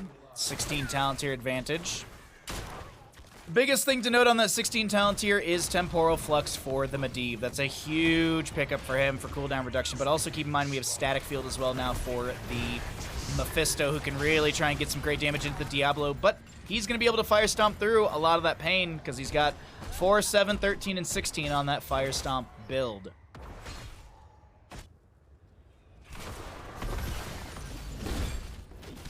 Camp over here on the right to be grabbed. Ultralisk has the vision for it. Oh, Medivh believers are probably feeling pretty good here, but hey, 16 talent tier is in place. Let's see if that is going to be the sort of shift in power and play. Relatively low kill game. Only 7 deaths in total on the map. Malthael gets the portal from Medivh. X-Ray comes in as well. Polymorph from the Brightwing does have the Criterize level 16. Condemn from the Joanna, and Sven is just looking to anchor, but also start working on some of this objective. Lurking Arm from the Stukov does go forward as the Lightning Breath from Diablo going to be met with Endurance of Hate, kind of cleansing that out right there. Blessed Shield from the Joanna, a lot of damage onto Malthael. Entomb from Leoric, but that is a great Leyline Seal from the Medivh, excuse me, to be able to save for the moment, but it still will be mid lane fort falling during all of this to the Impaler camp. We will see Stukov going down, and maybe, just maybe, is this the moment that they can get some sort of momentum shift to the red team? And that's the biggest thing to concern ourselves with, or to maybe answer, is can they get this, and then how much can they get with it? Well, the first answer is yes. Second answer is I don't know. I would expect the top lane fort to go down here. Pokes from Vala, 59 stacks currently for her. Small portal forward from Medivh allows that, or I guess small portal from Medivh allows that little bait of the Punisher jump. Frozen Punisher locking down the tower, allowing the allies to dive underneath the tower and try and find a kill onto Diablo.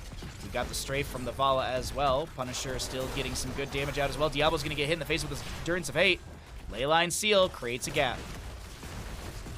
Armada jumps in once again. This is really, really good damage into the Mephisto. And as I mentioned, the top lane fort will fall. Leoric is actually going to split soak for the allies, trying to close the experience gap that did form earlier on. And I think with this, it'll be the disengage. But this blue team, they don't want to let the disengage happen. A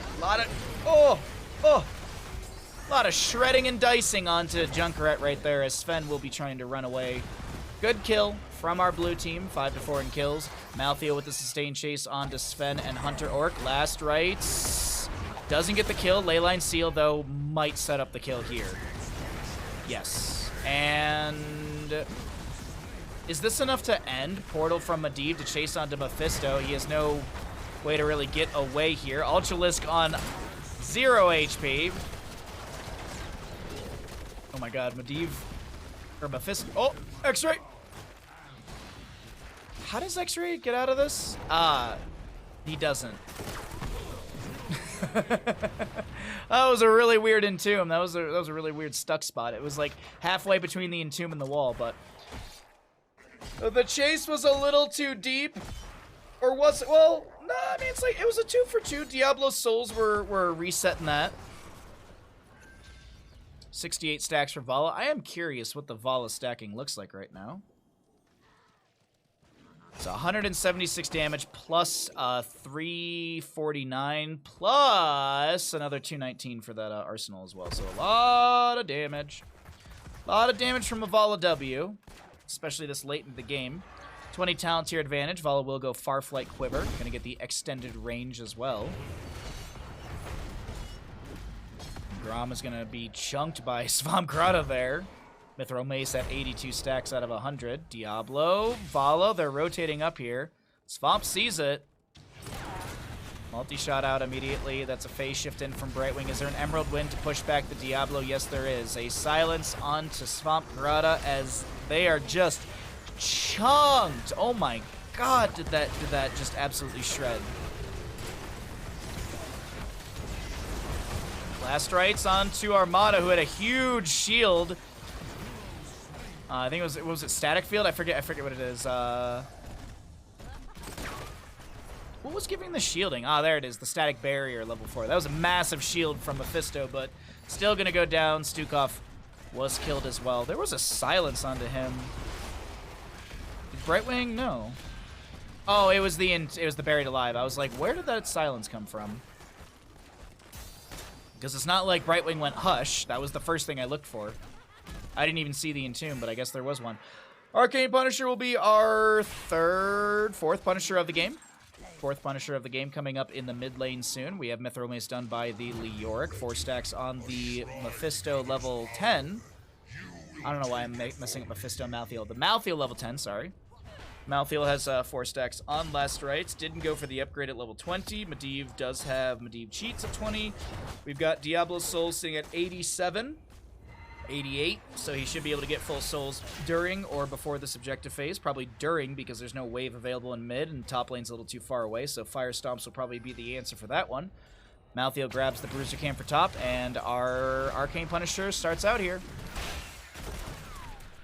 Pokes in from Cure as much as they possibly can. Endurance of Fate from Mephisto on the low side of our screen. We'll connect onto Negron, but I don't feel like it did much, if anything, there. We have an Apocalypse. A Lightning Breath from Diablo. The Entomb from Leoric will expire. You just saw that little sort of AoE around Diablo. That's the Lord of Hatred activatable at level 20 for Diablo. We don't see it a ton, but it's a cool sustaining talent. Grom getting a little low here, but we'll be able to live. So there you go. The Lord of Terror. Activate to steal 10% of maximum health of nearby enemy heroes and gain 5 souls per hero hit. Portal up for Medivh, looking to chase on to the enemy, but won't be able to find anyone to jump into or onto. This this Arcane Punisher from mid lane should be pretty strong, but is it enough to end map number 3? Will we be pushed into map 4 with this, or will things continue through Infernal Shrines? Let's find out here really, really quickly. Kira's going to try and get that hatred built up. As a reminder, if you have Farflight Quiver and you're at max hatred, you outrange all structures by a small amount. By about 0.2. Bless Shield from the Joanna. That's a displacement onto Nagram. Will they buy back? Yes. So, Malthael can't die for the next 3 minutes. Malthael can't die till about 22 minutes or so into the game, into the map, or in-game time. Leyline Seal with Medivh cheats. There's a Lurking Arm underneath a lot of that as well. The Storm Shield was used by Sven as well right before that hit. MGQ does die to the Punisher. Nexus Force is a little too OP. Diablo going to be polymorphed. He's got Lightning Breath up and available as the Brightwing Emerald Wind upgrade was picked at level 20. Can use Emerald Wind every 5 seconds with no mana cost increase. Hunter Orc is going to try and utilize that, but the Diablo Lightning Breath is going to be tracking onto Brightwing. And last rites, Lurking Arm, low blow. Hunter Orc goes down. Sven to fall here as well, in my assumption. And Team kill! ladies and gentlemen, that'll be our blue team taking the map, and Medivh continues to cheat his way through victories here in the Ravencourt EU in-houses. GG, well played.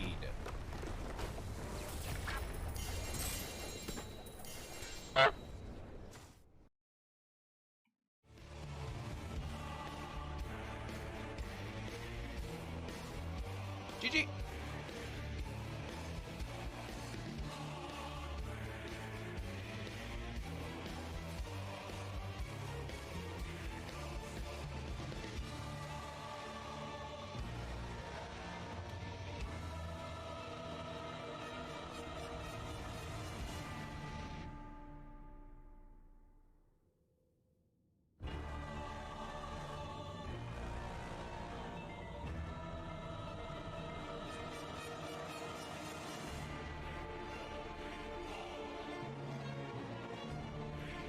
Alrighty, who wins in front of Shrines? The blue team did.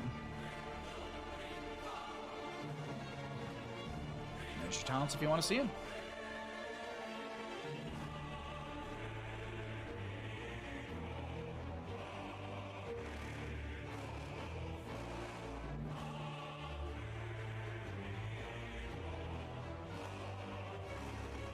Okay. Alright, I parked myself back in the Discord, and we can hang out and chat until another game is ready. There might not be one. Oh my god, people are leaving left and right. It's weird, like there isn't like a crazy priority into the in-houses today. It's weird. I feel like Sunday of all day would be the hottest priority day for people, but I guess not. We shall see. By the way, we are making Stromboli later on, so be sure to stick around for that. That'll be later on today when I start to get hungry.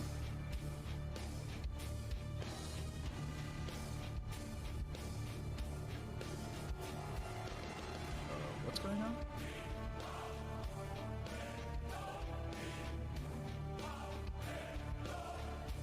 I just saw exclamation shut down. I'm like, oh no. No. We chill out until we find out what's going on next. Thanks for being here. How's everyone's day going? How are you all doing today? Anything exciting for the week?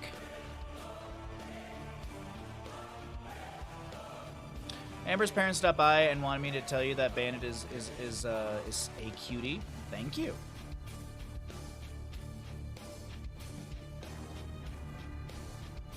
Thank you very much. I appreciate that. Bandit, did you know that everyone thinks you're cute? Yeah, he does. He knows. He knows.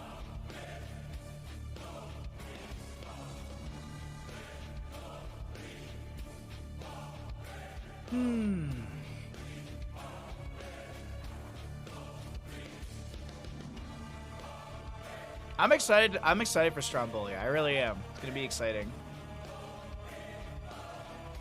And then I don't know what I'm gonna do for the. I don't know what I'm gonna do with my day off. I think I'm gonna try and. I think I'm gonna try and get a bunch of.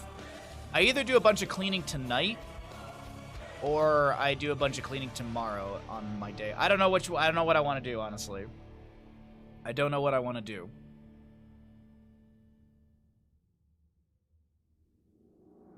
You know what? But you know what Bandit wants you to do? Bandit wants to remind you that if you have Amazon Prime, you've got Prime Gaming.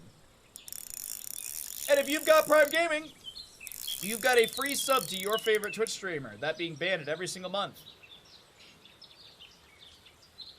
Did you know that you can get ad-free viewing, amazing, amazing content, and awesome emotes for free? Yes, for free. Isn't that amazing? We're just waiting for another lobby here, and then we're gonna get into more games.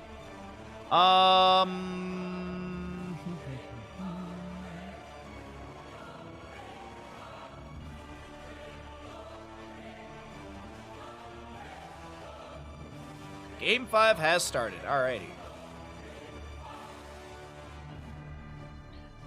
Thank you for the follow. Glad you're enjoying the content, bud. Much appreciated. Thank you, thank you. I do appreciate it. We are, like, it's so weird, like, I'm so close to 7,000, like, followers, but, like, it just constantly goes up and down. It's like, oh, you're playing StarCraft, time to unfollow. Oh, wait, you do Heroes of Storm stuff, time to follow again. Like, I've seen a bunch of, I've seen a bunch of names, I'm like, that person used to watch my stream all the time, like, why are they just now following? That's weird. I talked to Kid Kerrigan about this at BlizzCon years ago. And she was just like, she's like, because we were talking about, like, me trying to get Twitch partner. And that was, like, the conversation we kept falling into, is like, you literally can't do anything but the thing that you're known for doing. Otherwise, you just take a gigantic gamble on your viewership, your followership, everything. It's such a weird thing. Dogcam was all it required for me to follow. Not the bird camera, not the live bird camera where you can see all the stellar jays in the snowstorm we have. How you doing, Fuzzy? Thank you for the follow. I appreciate that, bud. Thank you for the support. Just Twitch streaming is such a fickle beast. It's so weird. I love it, but it's such a stress at the same time.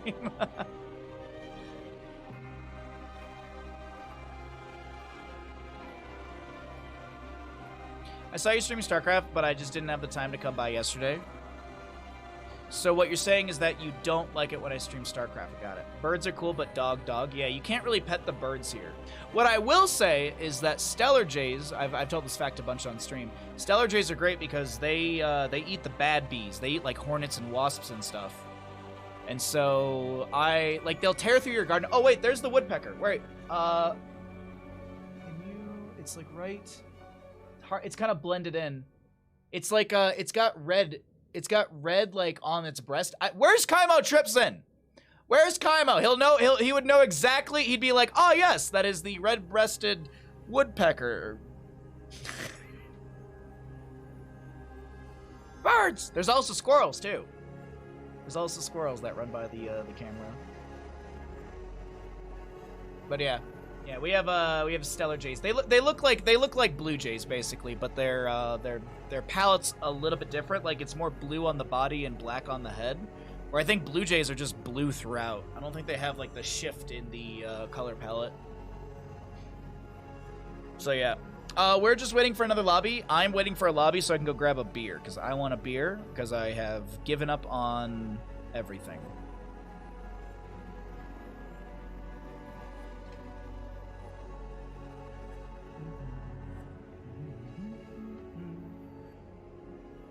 Squirrel!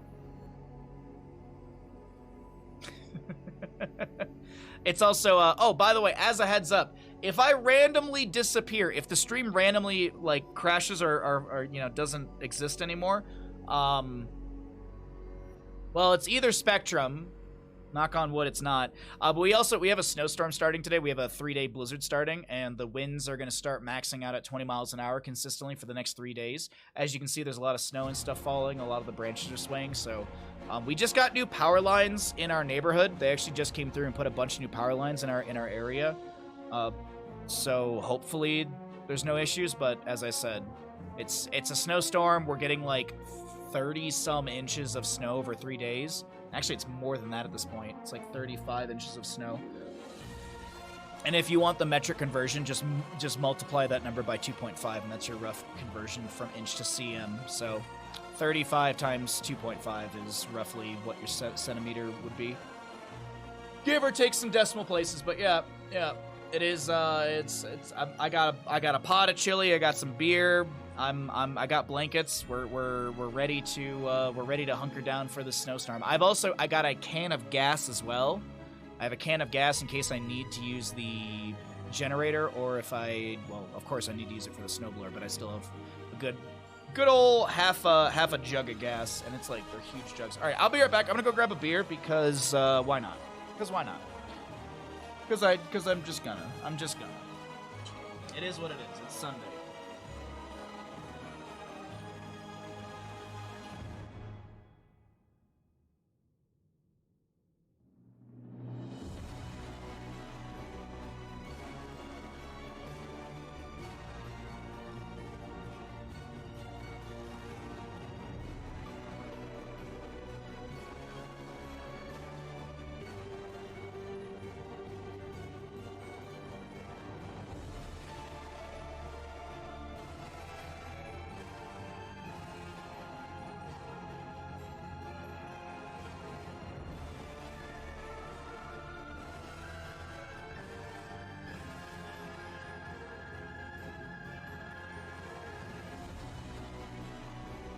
Alright. We're still waiting on players in the lobby, so until then.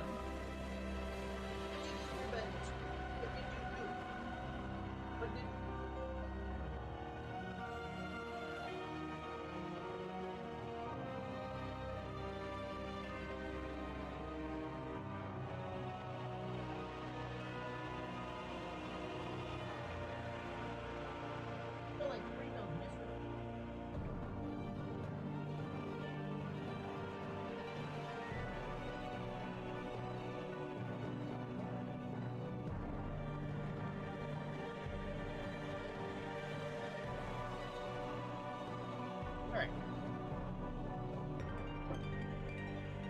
Oh, wow.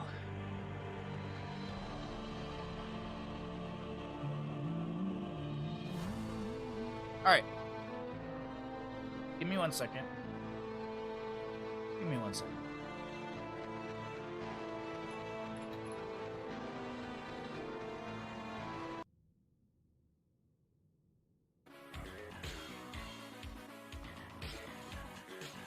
It's been stuck in my head all day.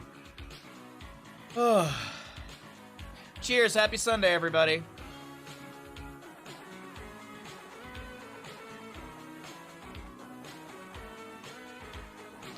Hope you're doing well. Hey, Ton, what's up, bud?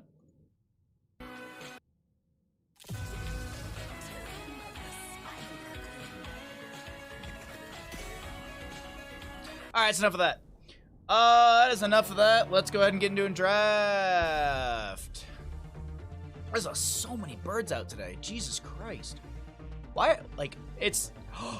It's birds! The invasion! Welcome back into the EU in-houses for the Raven Court. My name's Bahamut. On the left-hand side, we got our blue team. On the right-hand side, we got our red team. Big surprise. Nothing's changed. We are going to be seeing a Tomb of the Spider Queen map number 4. Map number 4, so yeah. Music didn't fit the shirt anyway. Man, this is an old t-shirt grab one. This is the old Funeral Thirst shirt they made. Yeah, I don't think I can play that music on stream. Not because people wouldn't like it, but I'd probably get DMCA'd or whatever. Is it Gadok? Gadok? Is it Gadok? Gadok is probably correct. But I'm probably wrong still. Well, we'll see a skipped ban on the left-hand side. They might be just agreeing to it in-game chat that we can't see, but this will be a Lucio ban on the right-hand side to kick things off on Tomb. Maiev. Okay. Maiev will be banned away. We won't be able to see her here. And Joanna as well. Oh, right. So we will finally get no Joanna, because I think we've had Joanna in actually all 3 of our games so far, so it'll be nice to It'll be nice to... I need to get off my I've been really bad about it lately. Need to see a difference in tank priority early on. No, not at all. I wasn't sure if the Johanna ban would be like, okay, we got to get onto a Diablo or a Garrosh or something, or a Nubrek early on. Speaking of a Nubrek, this is a fairly good map for him. Oh, are we going for the Uther main tank? A lot of Vala today. A lot of Vala. It's kind of surprising. We haven't seen a ton of Vala in the EU in-houses, and now she's just jumping through the roof in priority. By the way, later on, we're making Stromboli on stream. Later, I'll be making Stromboli when I get hungry or when the EU in-houses start to peter out. Zarya, Cassie. Ooh, this is some spice, a little bit of flavor, a little bit of kick. Ooh, speaking of heat and flavor, we actually might put jalapenos into the Stromboli. That wouldn't be bad. No, but then it's gonna be baked and then the oils make me sick. God dang it, Bobby. Malfurion to be banned away on the right-hand side. They could have gone like Stitches comp, couldn't they? Yeah, that would have actually been a pretty good Stitches comp. So the Malfurion would have synergized with Stitches as well for like a hook root combo. Expulsion zone to back people away. Cassie goes in for a fend. No Leoric, okay. Leoric to be banned away. What are we gonna get here? With an Uther Vala opening, it can go any way. We could see double support. Brightwing is still up and available if they want to go into a Brightwing for double support into that. And as I said, main tank Uther. Look for a hyper carry on the Vala maybe.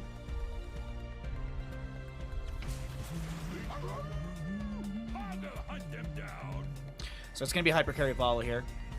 I wouldn't be surprised if we have another frontliner, something bruisery.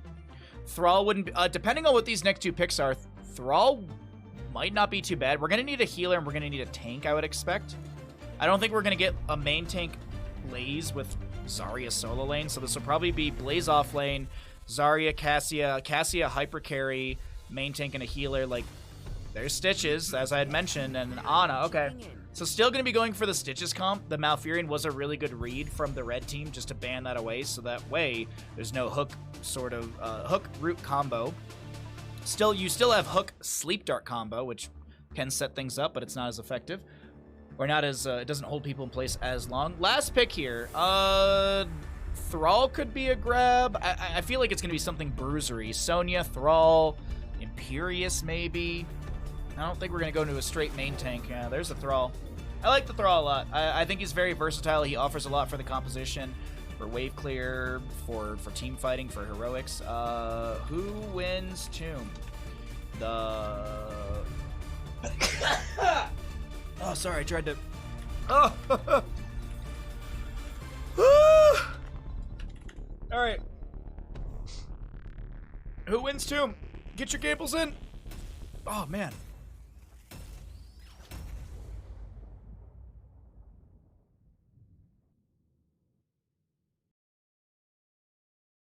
Excuse me. Alrighty, Twitch prediction has begun. If you would like to spend some points that don't exist, now's a good time to do it. Sorry, I sneezed and it just like it threw me off so hard. The double sneeze it killed my throat. Oh, that double sneeze killed me. On the left hand side, while our predictions are open, we have got our blue team: Drac on the Cassia, Lim on the Zarya, Sven to play the Stitches, and Banana on the Banana on the Ana, and Stark on the Blaze. Man, I drink 2 sips of a beer and I forget how to talk about Heroes and Heroes of Storm. On the right-hand side, we got Death Knight in the red, playing Stukov, MG on the Thrall, Altanox on this Uther. Ultralisk will be playing the Vala, and Flyman on the Hogger. Yes, okay. All right, you still have a little bit of time to get your gambles in if you'd like to take part in the prediction. I have a button for this. Hey, listen. You can predict. Stitch is going to go for the Hungry for More at level 1. Going to keep building up those globes. I'm a little surprised. I mean, not really, because she's not the strongest healer in the game. But Alex Strauss on a map like this is really, really strong for that level 1 synergy. Vala did go autos at level 1, so if that kill went through, that would have been a really nice early on kill. Thrall's going to go Echo of the Elements. We have Stukov with the Fetid Touch. Uther is going to be going Wave of Light. Hogger going Trade at level 1. I believe that gives some extra HP, right? 8% heal. You heal 8 health every second, increase to 2. Oh my god. I don't know what it is, man. I don't know what it is. We can't talk today. Maybe I didn't get enough sleep last night. I feel like I did, but I don't know. Didn't feel like restful sleep. All right, we got a little pause. Let's go ahead and see what's going on. Work is calling. Oh, apparently work is calling one of our players on a Sunday. Oh. Cheers. What are these colors? What do you mean?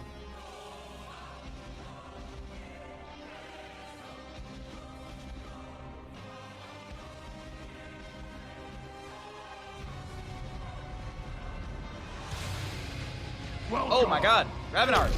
Thank you for the raid. What's up? Welcome in, Raiders. The teal and orange. That's colorblind mode, homie. Colorblind mode, homie. Thank you, Ashmantle, for the shout-out. I was literally typing it in. How was your Heroes of Storm stream, bud? Thank you for the raid. Welcome in, Raiders. My name's Bahamut. We are in the middle of EU in-houses. We're live casting these games. These are not from replay. And we have a small tactical pause in the game for one of the players right now. So we are just in time, and we are just about to get into this map. It looks like the readies are coming out as well. So we are going to get back into the map. Hey, thank you so much for the raid. I really appreciate it. You did a viewer day, went 12-4, which is not common for me. Hey, that just means that you hard carried your viewers, not the other way around. You just hard carried a bunch of your viewers, and they should be thanking you. They should be thanking you just in waves, in droves. They should be waxing poetic on Twitter about you. Oh my god, I just got to play with my favorite streamer, and I won because they hard carried me with any character they played.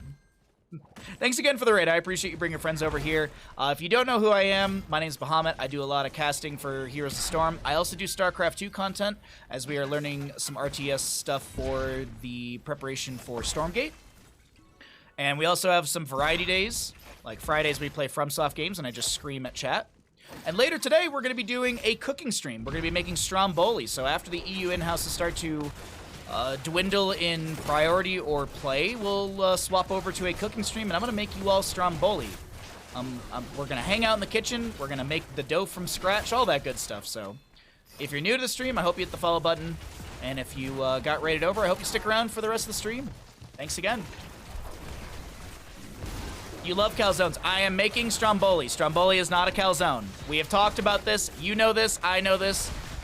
It's like when kids have their friends around, so they say things to try and impress them. Like, oh yeah, like I normally can't get away with this around my parents, but you know, now that there's a bunch of friends that got raided into the stream, I'm gonna start talking about how Bahamut makes calzones all the time. Vala will go down. First blood over to the side of our blue team, and that also will be a stack on her level 1 that will be reduced down to 20%. But I do want to point out that Thrall is already done with Frost Wolf Pack. That was a very quick multi-stack for Thrall. I think he actually got the stacks in like two Ws or something. The Stromboli was gonna turn into a calzone. See, I love that chat has been so quiet. Like, I've gone through entire games. I casted all of Infernal Shrines, and no one said a word in chat. The moment we get a raid, people are like, oh, Bahamut, you're gonna make a calzone, haha.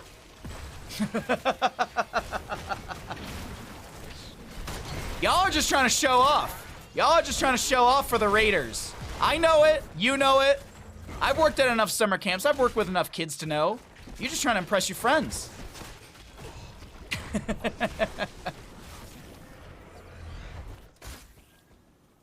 You literally just tuned in? Mm-hmm, sure. You love calzones and pizza. Yeah, there is the running joke is that the first time I ever tried to make a pizza, I couldn't get it off the spit, I think is the name of it, right? The spit is the name of the giant spatula thing that you use. So I kind of folded it into the oven and it became a giant calzone. So the running joke is anytime I make food, will it become a calzone? Are they impressed? Pushes fingertips together.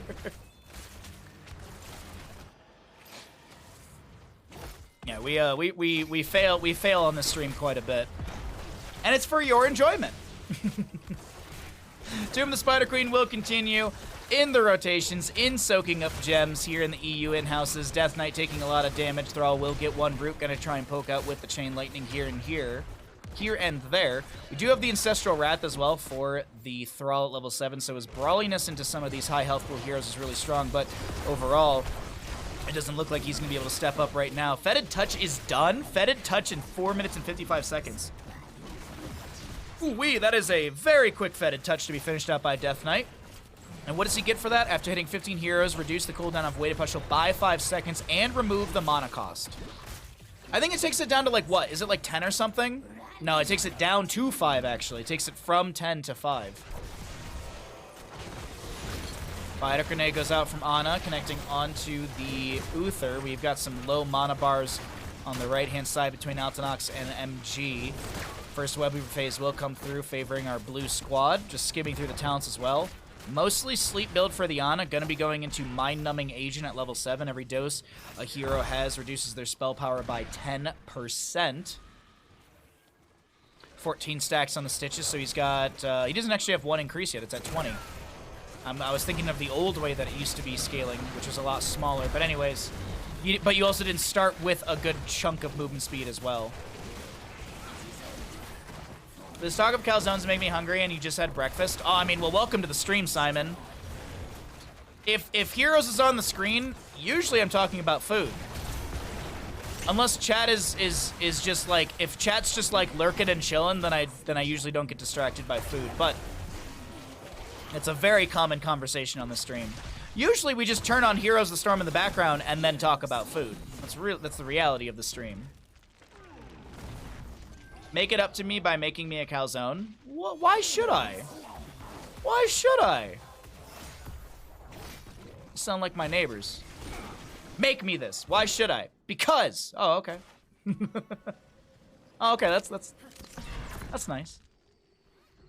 Just come in my stream, yelling at me and stuff. Ultralisk. Missed the vault right there. Yeah, there was a missed vault earlier on, but it's fine. I mean, I guess we can go see, does Harrison Jones freed? No, he's still chilling up there. He's still being Harrison Jones. Invade onto the boss right here. MG, the snipe from Zarya with the particle grenade. Vala on the point, and the body blocking's in place. Now, will there be a punishment? Ultralisk so very low, does go down. Altanox is getting their health bar shredded, and Death Knight's like, maybe if I go sit in the corner, they won't notice me. No, they do notice you, and you're going to be losing 21 gems. That is a whole lot of gems to be dropped, though. Flyman picks up a good chunk. Is Stukov alive? I'm sorry. No. Okay, I thought I saw him, like, move down, but I didn't realize he was still just stuck in the pit. Oh, wait, don't we have a button for that? Oh, I don't have the back to the pit. There, here you go. Buttons? Remind yourself that overconfidence is a slow and insidious killer. What's up, Oscar? How you doing, bud? Nice Straubs emote. I like your Straubs emote. Or is that Straubs, right? Oh, no, it's a day emote. I, for some reason, thought it was a Straubs emote. Maybe it's because I think it's... Isn't that Straubs' Discord icon?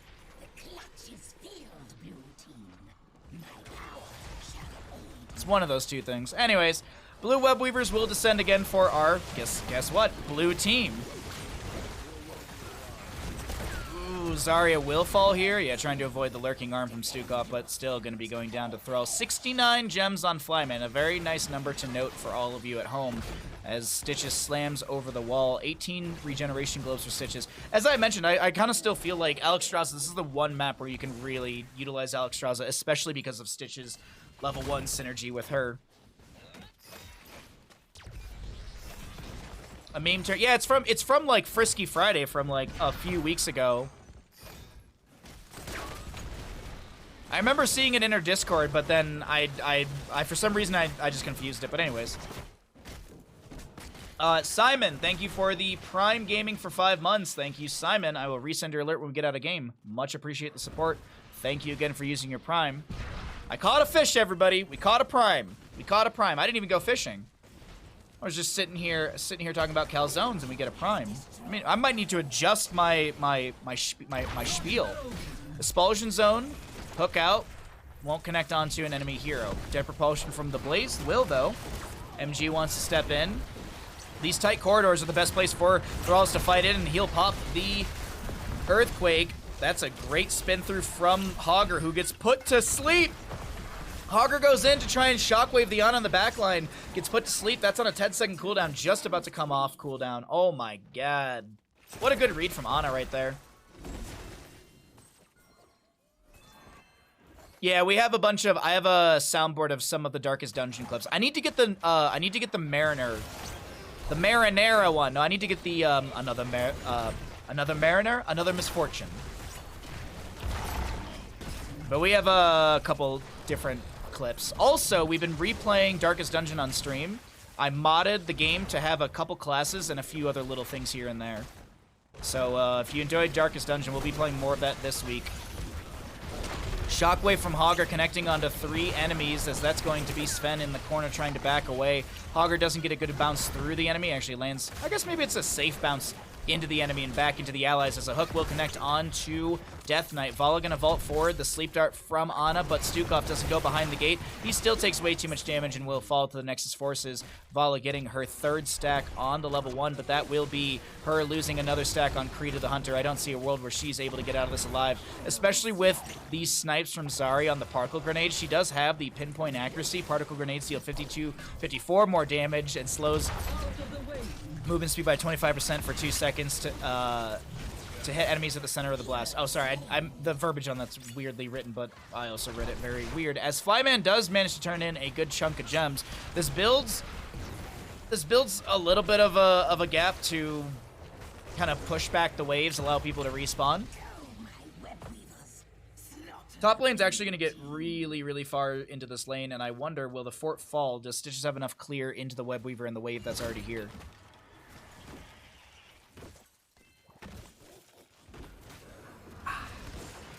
Oh, delicious beer. The stream's only going to go downhill from here. I already opened up a beer, so it's gonna be a great day. Bottom lane.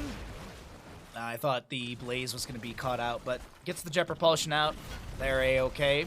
Webweaver in the bottom lane will be coming through. Thrall will land 1 root. We've got 50 gems just between MG and Flyman. Looking at who holds what. There's actually not enough for a turn-in, but this wave, if this entire wave is picked up, then yes, they would actually have exactly 52 if my math serves me correct. Granted, I am a caster, so I don't ever do math good. Cassia will get hit with a Shockwave, a staggering blow.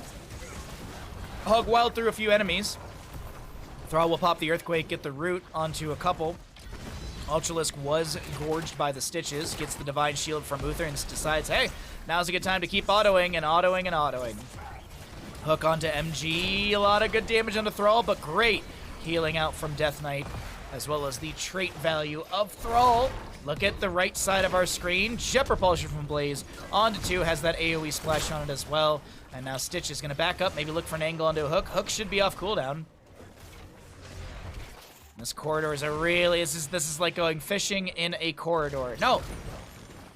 There's a Stukov grab, Expulsion Zone. Ooh, I think Uther might be in a bit of a rough spot. Yes, he will fall. And that is not enough for a turn-in. Val's going to try and soak up the top lane for 16 talent tier. Boss is up. We could see Sand Golem plus Boss. You know what goes well with beer? Calzones. They do? Wait. I don't know. I think that's fake news. That's... Who told you that? Donald Trump?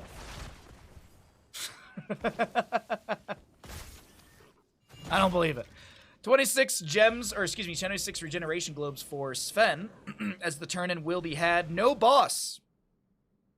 No boss to be triggered in the top lane. Sven gets the last gems in. Vala's not going to be able to get the delay. Now, will Vala and Thrall be able to chunk into Sven? Over on the right side of our screen, we do have a fight as well breaking out. Ball lightning from Cassia goes to a few enemies. Gorge onto the Thrall.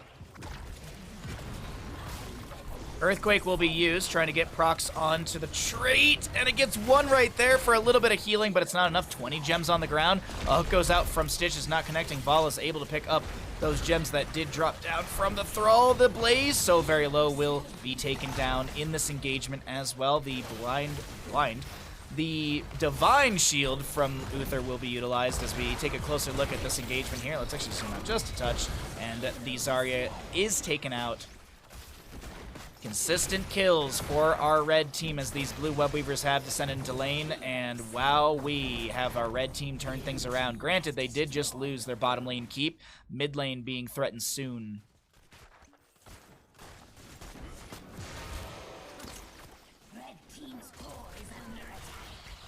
Cassio should have enough damage and enough HP to back away.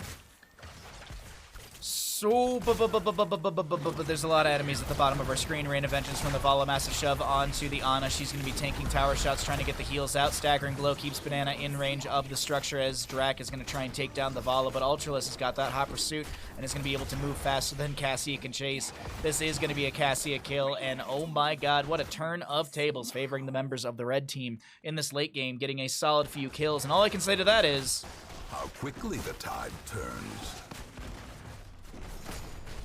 and as I mentioned, if you enjoy Darkest Dungeon, be sure to swing by when we play it this upcoming week. I think we're going to play Darkest Dungeon on Wednesday and Thursday of this week. I believe Wednesday and Thursday are the days I will be playing Darkest Dungeon. Wednesday will be a shorter stream because that's the day my family arrives, so I'll probably get up, stream, all that good stuff, and then when they arrive, I'll probably stop stream and hang out with them, so... Shockwave from the Hogger connecting onto 2. Stitch is going to try and put the Vala into a corner. Turns around immediately, and Vala still goes down. She'll lose a stack on her Kree to the Hunter. Flyman not going to get hit with the Jet Propulsion. Massive shove from Death Knight does push the Zarya away as MGQB will rotate in with the team. The boss in the top lane will need to be dealt with.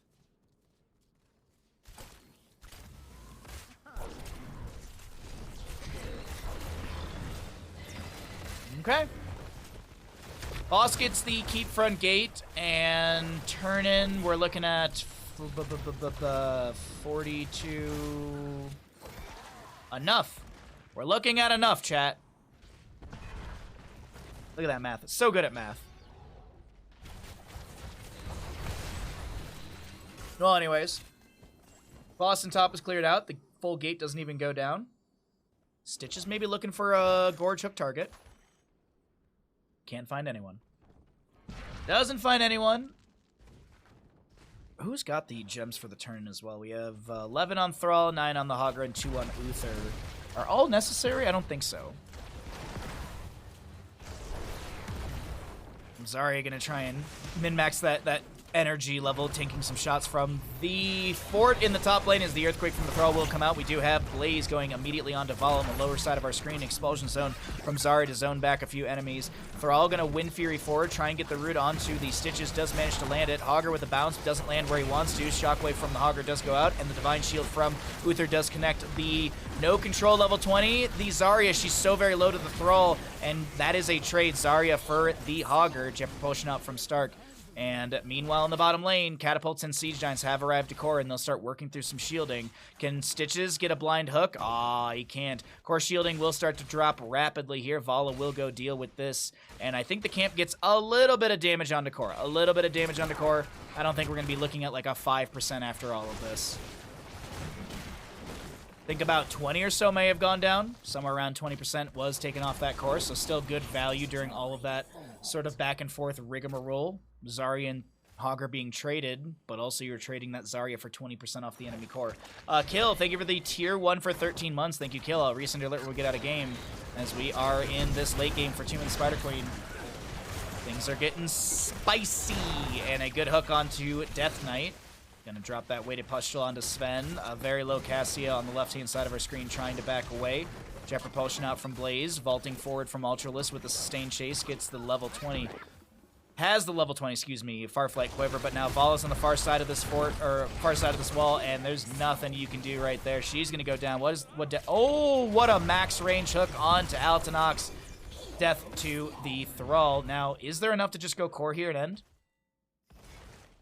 By the way, Vala did Ooh, Altinox will go down.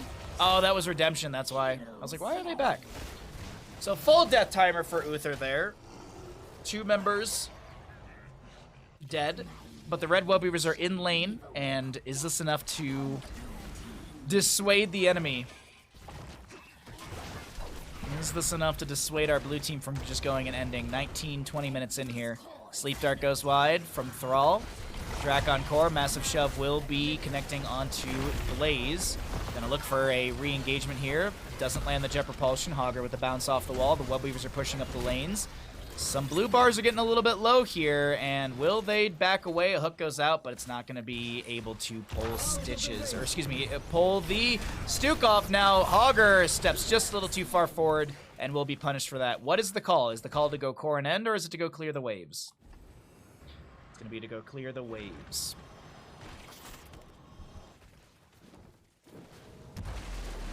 What if after all that our blue team loses because the web weavers were getting so much value across the map? Because that's quite literally happening right now. Massive shove. Does Blaze Hearth? He's going to start running back. Yeah, this is actually a little scary, I'm not going to lie. It's a little scary here. You're going to lose 2 keeps to gain what in bottom? You got a couple kills. Hey, this is a really good web weaver wave. Holy crap, is this a lot of good damage into the core catapults. One of the catapults will be hooked in right there, but look at this right side of our screen. We do have members running in. Oh no! Is this too aggressive from the red team? Who's playing this too aggressive? Keep in mind, Vala's got the level 16 Manticore. Thrall does go down, and now with Hogger still dead for 6 seconds. Good weighted push will throw him back. Unstoppable onto Zarya for her level 4, if I'm not mistaken. Hook sidestep by Death Knight. Massive shove will be out as well.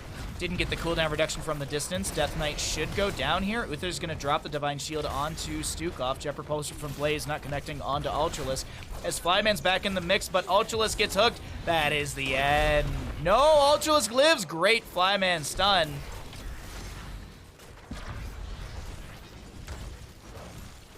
Okay, that's dead. Yeah, you're dead. There's nothing you can do there.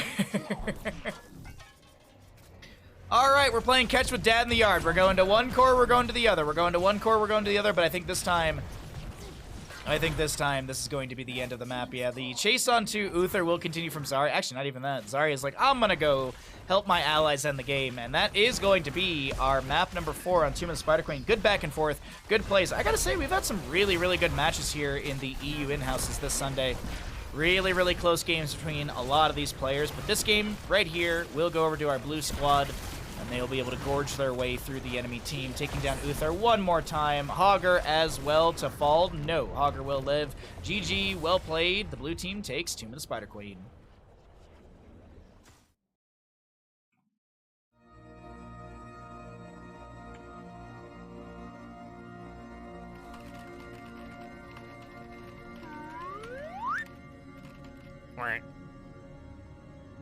I will follow you to the end of the world. Subscribed. This sub is for Calzones, but Hammered Pizza also was that way in June from Darkest Dungeon I heard. I love that guy. You know this, then why do you... A singular strike! Pay me African fortune, you moron! You got paid? I think that's one of my favorite alerts that we have. We have really good alerts. I have the best tier 2 and best tier 3 alerts on all of Twitch. It's a fact. It is a fact. I have the best tier 3 alert on Twitch. The tier 2 is pretty freaking good. Thank you again, Simon, for the Prime for 5 months. Thank you again, Kill, for the tier 1 for 13 months. I very much appreciate your continued support for this stream. And for Bandit, thank you very, very much. I am very, very happy to see your love for the channel continue. All right, sorry, I was reading things and moving things around all at the same time. Ooh, I'm starting to get a little hungry, chat. I'm starting to get a little hungry, but I think we got time for more games. Don't you?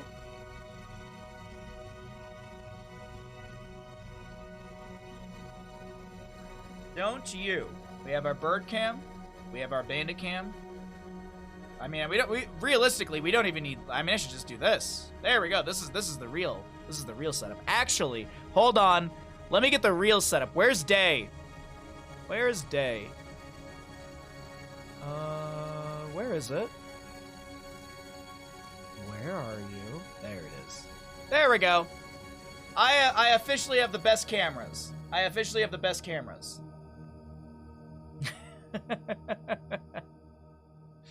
I like that I like that I just have a photo of Trinity loaded up, ready to go in my OBS. I love that I just have that of Trinity. All right, we're gonna wait for a lobby, and then I'm gonna run to the bathroom because I super duper need to run to the bathroom because I chugged all the tea and well, beer and tea are diuretics, so it's whoo. But yeah, as you can see, we got a nice windy storm outside. The snow hasn't started completely yet. Actually, looks like we get a little bit of sun. Oh, actually, you know what?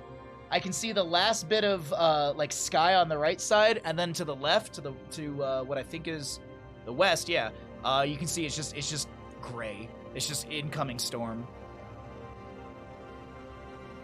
I'm excited. I'm excited. Like I'm mostly excited because like I've got food. I'm all prepped. I've got a working snowblower. I'm ready for the storm. I am ready for the storm. I hope. I hope. All right, we are just waiting, as I said, for another lobby for players, and then we will get into the next game. Thanks a ton for being here, everybody. Thank you for enjoying the games. If you got raided in, welcome in. If you're like, wait, where's my other streamer? Why is there a bald guy yelling at me? Well, welcome to the stream. I hope you're having a great day. All right, so I can see people getting into a voice channel.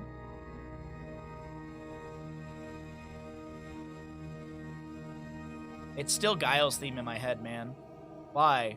Why so much Guile's theme today? I don't understand. It's just constant Guile's theme. Cool. All right, there's a lobby. I will be right back. I'm going to run to the bathroom, and when I come back, we will do more casting. BRB. Enjoy the birds, enjoy the bandit while I'm gone.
Alrighty, I am back.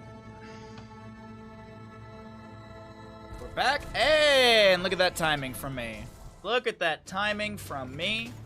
Oh my god, am I just the greatest caster you've ever witnessed?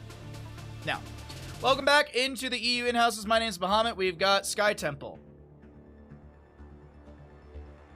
Map number 5 in the game in the in-houses. I don't know. I can't find the words right today, man.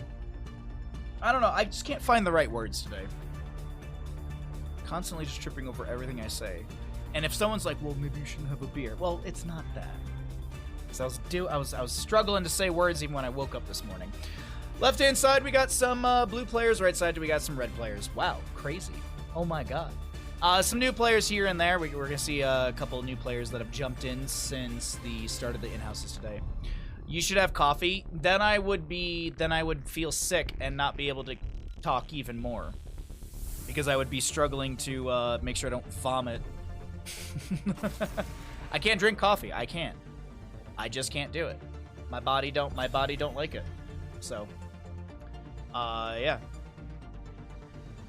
Murden on the left-hand side will be banned away immediately here.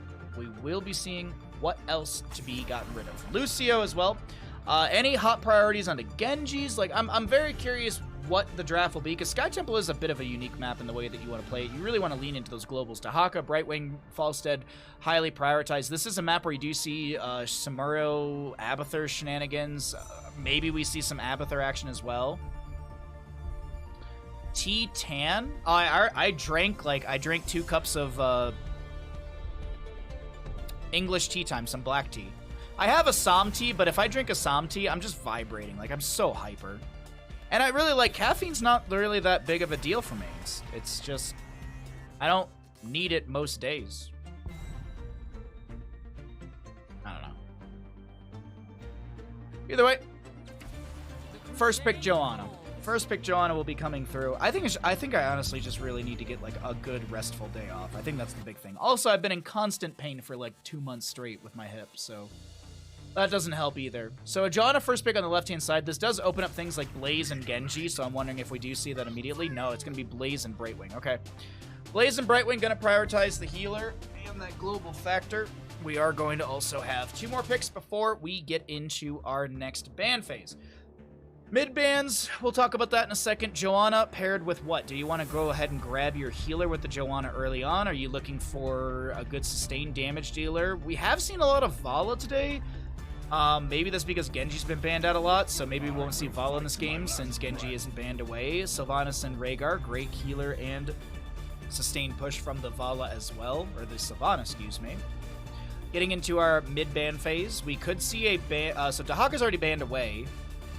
Into Blaze, Leoric is annoying, but you know what else is annoying? 3 little Vikings. 3 little Vikings can be very annoying as well, so that will be removed from the game. On the opposing side, dealing with Joanna, Brightwing. You could consider maybe a Malthael ban, because Malthael is a good hero to reduce the healing of Rhaegar's Ancestral potentially. Malthael could be a consideration. Maybe it's some sort of sustained damage dealer they don't want to deal with. Ooh, Abathur, okay. I did say this is the one map where you could see the Abathur shenanigans, and, well, we won't have any Vikings, we won't have any Abathur, so we'll see. I'm trying to think of, like, things that could be utilized in these engagements, especially with the drafts that have already been built. Excuse me. And as I said, Ancestral Healing is going to be a big factor, so Malthael could be considered. He does have healing reduction. We could see Varian. Varian Shattering Throw.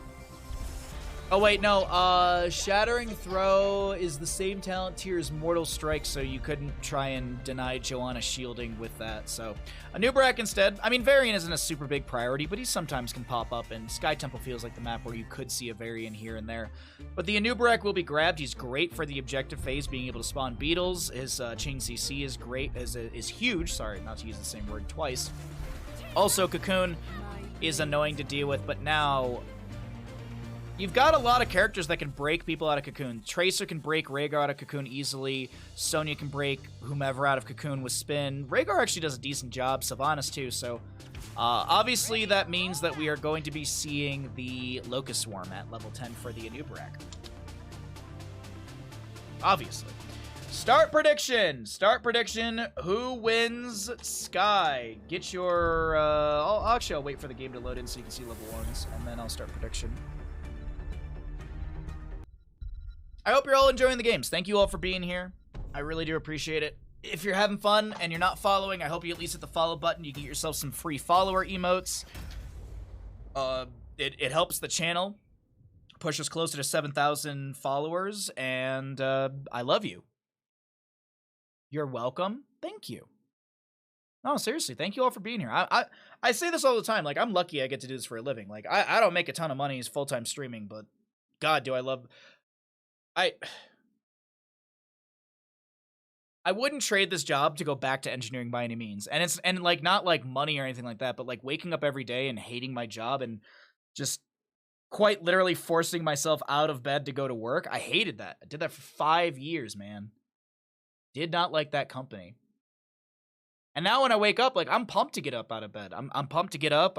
Start my day, walk Bandit, start up stream, chat with all of you. It's a highlight of my day, so thank you all for being here. As I always say, I have a Twitch prediction starting, and let's introduce these teams. On the left-hand side, we got our blue team. We got Legacy on the Rhaegar, play on the Joanna. We've got Verd on the Sylvanas, Lim on the Tracer, and Sven to play the Sonya. Now, for anyone predicting, if I'm not mistaken, this is a comfort pick for our Tracer player. If I'm not mistaken, they have a very, very well-practiced Tracer. Over on the right-hand side, we're going to be seeing Cringe Kid. That is Cure. If you don't know, I have said it before, and I'll say it again throughout the day. Cringe Kid is Cure on a Nubrak. We got Dark Mach on the Junkrat. Flyman on the Blaze. We will see Banana on the Brightwing and Critical on the Sergeant Hammer. There's your level 1s. You still have a good chunk of time to get your gambles in here, ladies and gentlemen, as to who will win Sky Temple. Go ahead and get your predictions in, and good luck to those who bet. Anubarak burrows out, gets a huge stun onto a few, and a Jet Propulsion, as well as a Concussion Mine. Great denial into Sven and friends. Sylvanas goes down first. Can Blaze get another Jet Propulsion? Yes, he can. Sven goes down. The cleanse from Legacy, a hair too late, and this Tracer doesn't find much, if anything. Now, if you just saw that fight and you were like, holy crap, the red team's going to win it, go ahead and get your gambles in, because, wow. If I was a betting man, I would say, yeah, that is a hammer composition with an immediate strong start. I'd go ahead and dump some points into the red team, personally. Pig onto the Tracer. The Polymorph will turn her into that. Pulse Bomb onto Banana. Doesn't seem too concerned about it as the Nubrak burrows forward, but can't chase in. What can chase in is the Junkrat. One more auto. Oh, it was 2 more autos necessary. I think I saw 31 HP on the Tracer, as they will recall back to the Hall of Storm. Sven to grab a camp on the left-hand side of the map, and we will see the Siege Giants going to be split. But now Cure's got the intuition to know, or the intuition that the enemy will be on this, but the Joanna has the thought, Cure's been playing aggressive. Let's go ahead and anchor for my team in the bush, and that'll be a strong setup for the Joanna, just to make sure that no one can invade their allied team camps. We have Sonya finishing the Bruiser. We've got Tracer Sylvanas finishing Siege Giants in bottom, and Sergeant Hammer will continue to do Sergeant Hammer things. She has got the Hover Siege level, or no, Regenerative Biosteel, sorry, Hover Siege at level 7.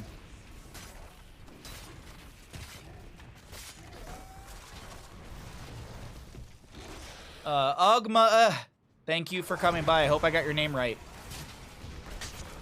Ogmaga. I think that's how I say your names. Oh my god.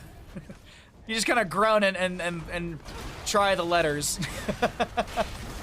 Pops the Iron Skin. The Joanna's looking for some more pressure. Double Shield Glare into the Sergeant Hammer, allowing more siege potential from these Siege Giants. One tower shall fall. No. Yes. Yes. No. No. Yes. No. Yes. Rhaegar goes down. Legacy. No, he's not. Yes, he is. Tracer invade onto the camp over here. Concussion Mine. Oh, I thought Concussion Mine was going to push her over the wall. Dark Mach with... I swear that was 1 HP. I swear that was 1 HP. Dark Mach had... Wow. All right. First objective phase, top and center. It's always the standard on this map. The first objective and the second are always standardized on Sky Temple. After that, it randomizes in place and location. You can have a minimum of 1, a maximum of 2. If memory, like, I have like a vague memory of this, and maybe it's just a fever dream, but I swear to God, in the very old Sky Temple, there was a point when 3 temples would be up. I swear, and we're talking many years ago. We're talking back when I still lived in Detroit, like 2016 or something, like a long time ago.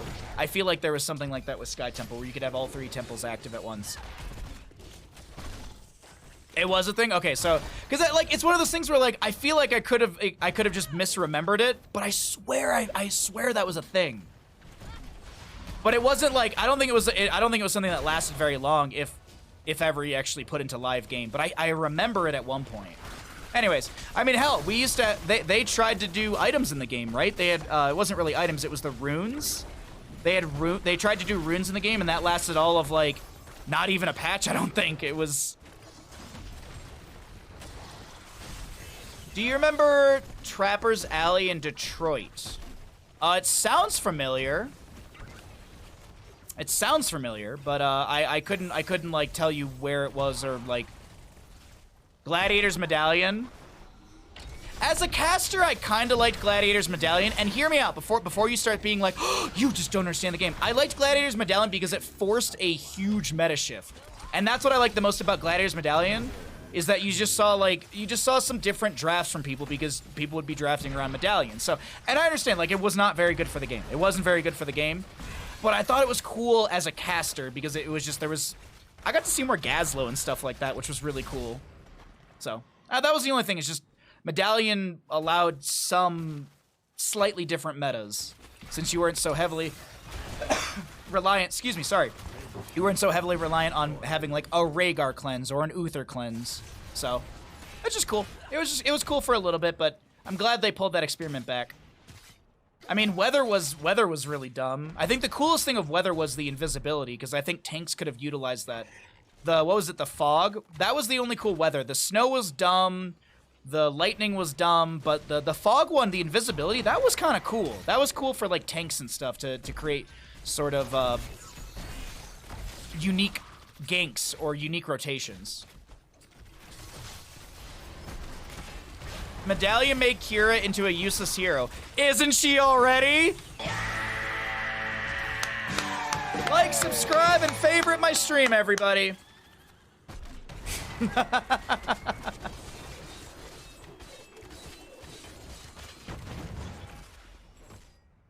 Oh, the good old days. All right, sorry, just good old days of just actually seeing Kira in drafts. BFG into the face of a few enemy heroes. Jet propulsion from the blaze at the top of our screen. Excuse me. As the Riptire will connect onto the Janna, but it doesn't get the kill, forcing the Ancestral Healing from the Rhaegar. Critical.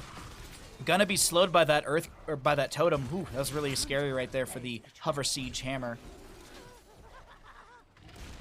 Then they made Hammer great again.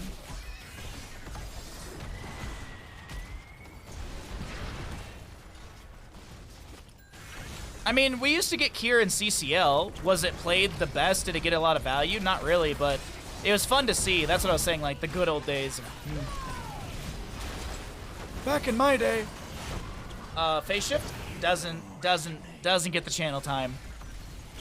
2 seconds, a little too long, and a Nubrak does go down. We've got our second objective phase, as I mentioned, is standardized. The first is the top and center, the second is the bottom, and then after that we start to see randomization. Now, in the top lane, I do want to note this really quickly. A massive wave has arrived here, and I don't know if Blaze will be able to make the rotation and clear this out. There's a lot of ranged minions which deal quite a bit of damage into the structures. If you did not know this, melee minions, like, for example, if a melee minion deals 20 damage, it'll deal 60 into a 4. It's triple, right? But then the range minions have a base damage double that of the melee minions. So either way, my point is, clear the range minions as quick as possible. I can show you the stats in just a second and show you what I mean by all of that. Once this fight does end, Verd gonna be able to get away with a Haunting Wave. This Johann is so very low. Nubrak will be able to burrow, not going to be able to land the burrow onto the Tracer. Wrath of Berserker from Sonya. Tracer going to recall. It's a sketchy fight. Flyman takes a Pulse Bomb. All right, here, let me show you what I mean, all right? Range Minion right here. Here you go. Here's the broken down stats. Range Minion has a 42 attack damage. Into structures, 126, okay? Melee Minions. Let me find a full HP Melee Minion. 20.8, 62. So you see what I mean? You want to kill those ranged minions first. And of course, Katas deal the most. They lock on to structures and they deal double damage of their base into structures. So it's 130 base, but it's 260 into structures. So little tidbits right there if you didn't know. Little tidbits if you didn't know. If you are clearing waves, the ranged minions deal more than the melee minions. So little considerations when you're playing your games. As we're 13 apiece in the levels, we got Sergeant Hammer still defending bottom lane. Then they butted Hammer great again. Did they? That's weird. Bottom lane fort will finally fall. Blaze with an oil slick on the ground, but a Haunting Wave from Sylvanas gets her out. Bless Shield to the face of Cure. Oh my god! A singular strike. Seemingly a singular strike into Cure right there, who will go down immediately. Oh man, don't you all miss the days of me trying to do Darkest Dungeon quotes in the middle of CCL and trying not to get Grubby to notice? That was my favorite. That was my favorite. I would ask chat for challenges, and one week they were like, you should do Darkest Dungeon quotes in the middle of CCL and see if Grubby notices, and I don't think he ever did. I don't think Grubby's ever played Darkest Dungeon. Oh.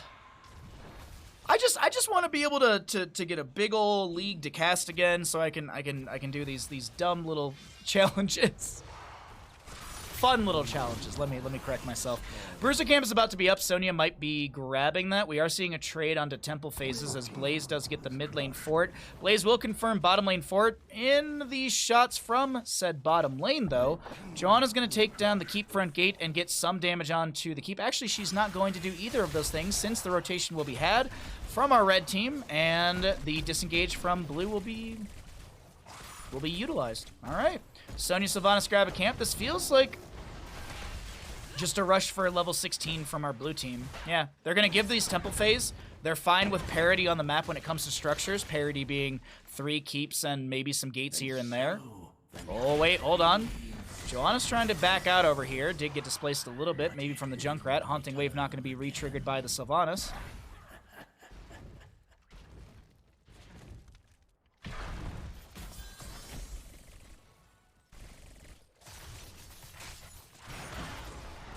Is that Bless Shield? Yeah, wow. Bless Shield goes out from Joanna, and then Anubarak will not be stunned, so 60-second cooldown not wasted, but 60-second cooldown to be waited for. Double Haunting Wave from Verd. You do have that level 13 Windrunner. Oh my god, the read from Tracer with the recall. Junkrat Riptire pokes at a couple enemy heroes, and this is boss through bottom wave, but 16 Talontiers almost there for the red squad. Concussion Mine, Junkrat saves himself with that. He's also got Ripper Air level 16, allowing him to back away. Gonna note that he's got endless nades, so as long as he's hitting those enemy heroes, he's got cooldown reduction. Concussion Mine, BFG, oh my god, Tracer wiggling through the eye of the needle. Oh my god.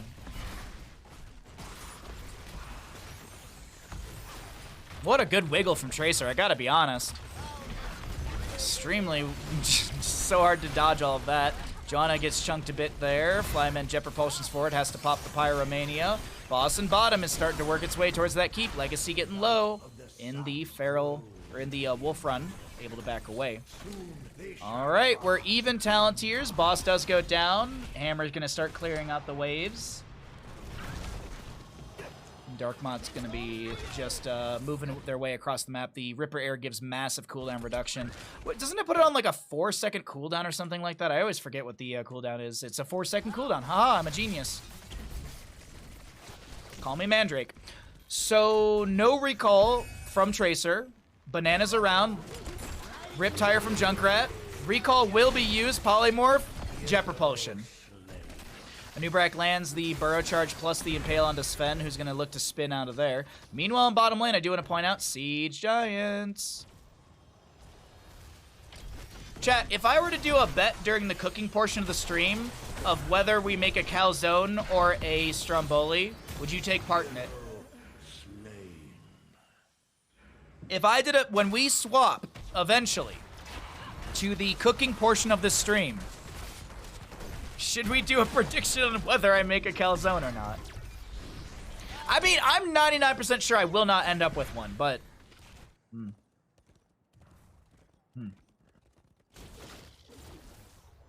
It's just, these are the important questions we need to answer. Well, it's about 18 apiece in levels, nearly 19. Top lane keep will fall. We've got a wave plus the shots, plus the catapult. This is going to be easily confirmed keep in the top lane for our red team.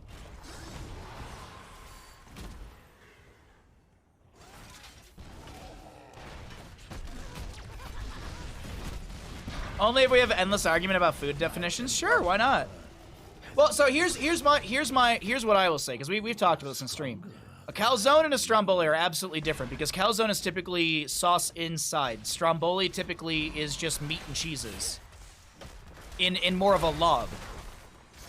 But we can get into this. We can get into talking about this throughout the stream for sure. Speaking of Darkest Dungeon, any idea for the King 2?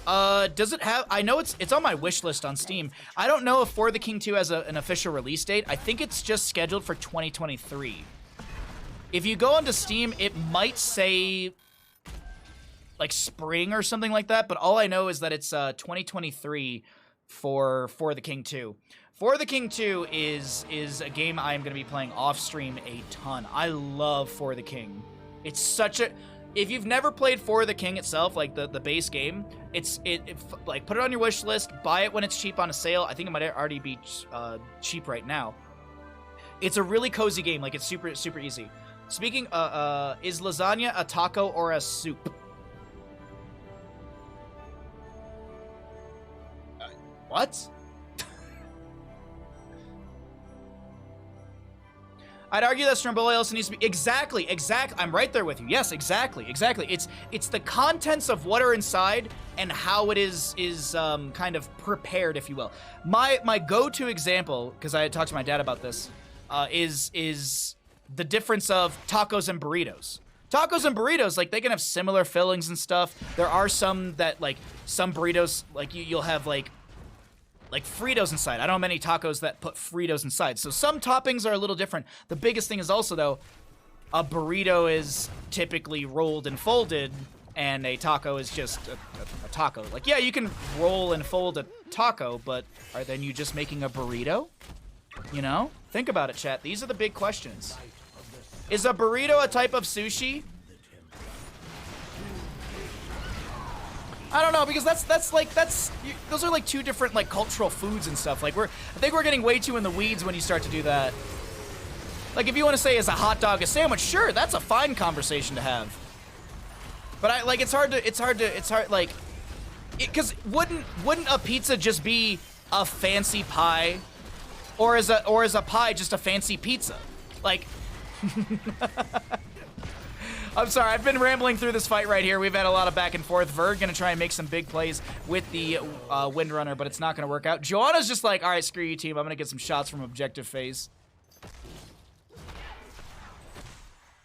Hash browns are typically smothered and covered. What? Hash browns are typically smothered and... What? I'm confused by that statement. My boy Critical getting BFG value all game. How you doing, McGiblets? Good to see you, bud. Hope you're having a great Sunday. Double Temple plus boss. Ooh, they're looking for to go for the throat. Either Bloodhound Gang reference or someone likes Waffle House. Oh, I want you smothered, want you covered like my Waffle House hash browns. Yeah, there you go, yeah. Thanks for catching that, Green Star. It whooshed over me until you pointed it out. I'm like, shit, you're right. That is the lyric. Oh, well, I've never been to a Waffle House. Oh, okay, so I got the reference from Green Star, but Ector, I've actually never been to a Waffle House. I've lived in Metro Detroit for like 25 years. Never went to a Waffle House. Never made it down there. I was always a Coney Island man. National Coney Island, Leo's Coney Island. Oh. That was the jam for us. Riptire from the Junkrat as... Oh, the recall is read extremely well from that. This is an Ancestral Healing that just doesn't connect. The BFG getting some good value, but I think with boss approaching core, this might be game number 5 over to the side of our red team. Maybe. Tracer's still dead for 50. Wrath of Berserker popped by the Sonya. Flyman will get the phase shift in from Brightwing. Cringe Kid, aka Cure, will be moving into core. Darkmok being harassed by the Joanna in the back of this engagement, and I'm waiting to see if this is actually going to be. Are we going core? Are we? It's like this waffle back and forth. It's like a Waffle House. No, I think this is going to be the slow burn on the core. I like that we have a tank inside of a bunker. It's StarCraft 2! Could you imagine putting a siege tank inside of a bunker in StarCraft 2? That would be wild. I feel like it would also be useless. This core, will it? Oh, Nubarak? Oh, yeah, he's got it. GG, well played. The members of the red team will be able to take map number 5.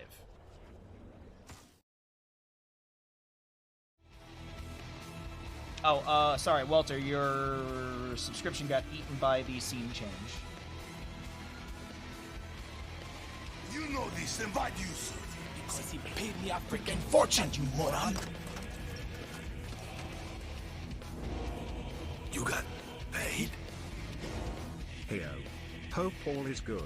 Hey, that guy. Thank you for the tier 1 for 9 months. Thank you so very much. I appreciate that support. Thank you for your generous tier 1.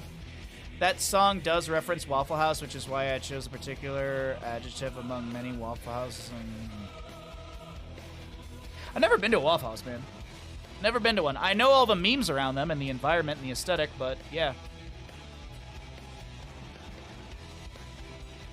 Junkrat is kind of nuts when someone with brain cells plays him. Wait a minute. I play a lot of Junkrat. Are you calling me stupid? No, I don't play any Junkrat at all. I mean, you could say that about any character, realistically. I mean, any character can look good when you're really, really talented. Straubs, thank you for the redemptions. Thank you very much. I do like that I immediately knew the Bloodhound Gang lyrics that you're talking about. God dang it, is the wind kicking up. All right, where are my treats? Mr. Good Boy. Mr. Good Boy. All right. We are waiting on our next lobby, and then we will get into another game. As a reminder, later on, we are going to make Stromboli. I'm going to be making it from scratch. I'm going to make the dough and everything. I don't have a dough mixer, so you get to see me mix the dough by hand and, well, struggle. Mr. Bud.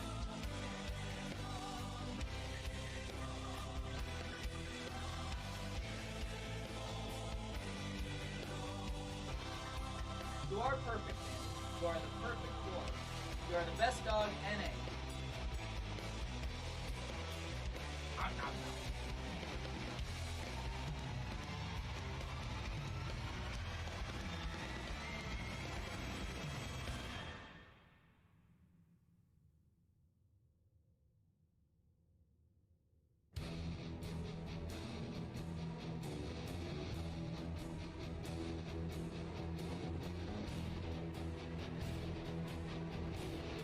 Alrighty. I think someone wanted a hat. Here, let's use this hat. Let's use my kayaking hat. There we are. As long as you don't mind cigarette ash in your omelet. Well, I mean, if you go to Coney Island, you can get the pea pickles. Does anyone else absolutely love that when you're petting a dog, if you sit there and you scratch their back leg, like the haunch of their back leg, the leg will like kick out and extend. It's not calzone, it's DiGiorno. It's not delivery. It's a calzone. Does anyone else do that? Like whenever there's a like even if I don't know the dog and they're like cool with me petting them and stuff, the first thing I do if I'm like if the dog's laying down is I start petting their back like haunch, their back leg, and they do that kick out. Like Bandit just did it. When I was petting him. I don't know why, but it's just like, it's the cutest thing to me. I don't know why I always do it, but I'm just like, just.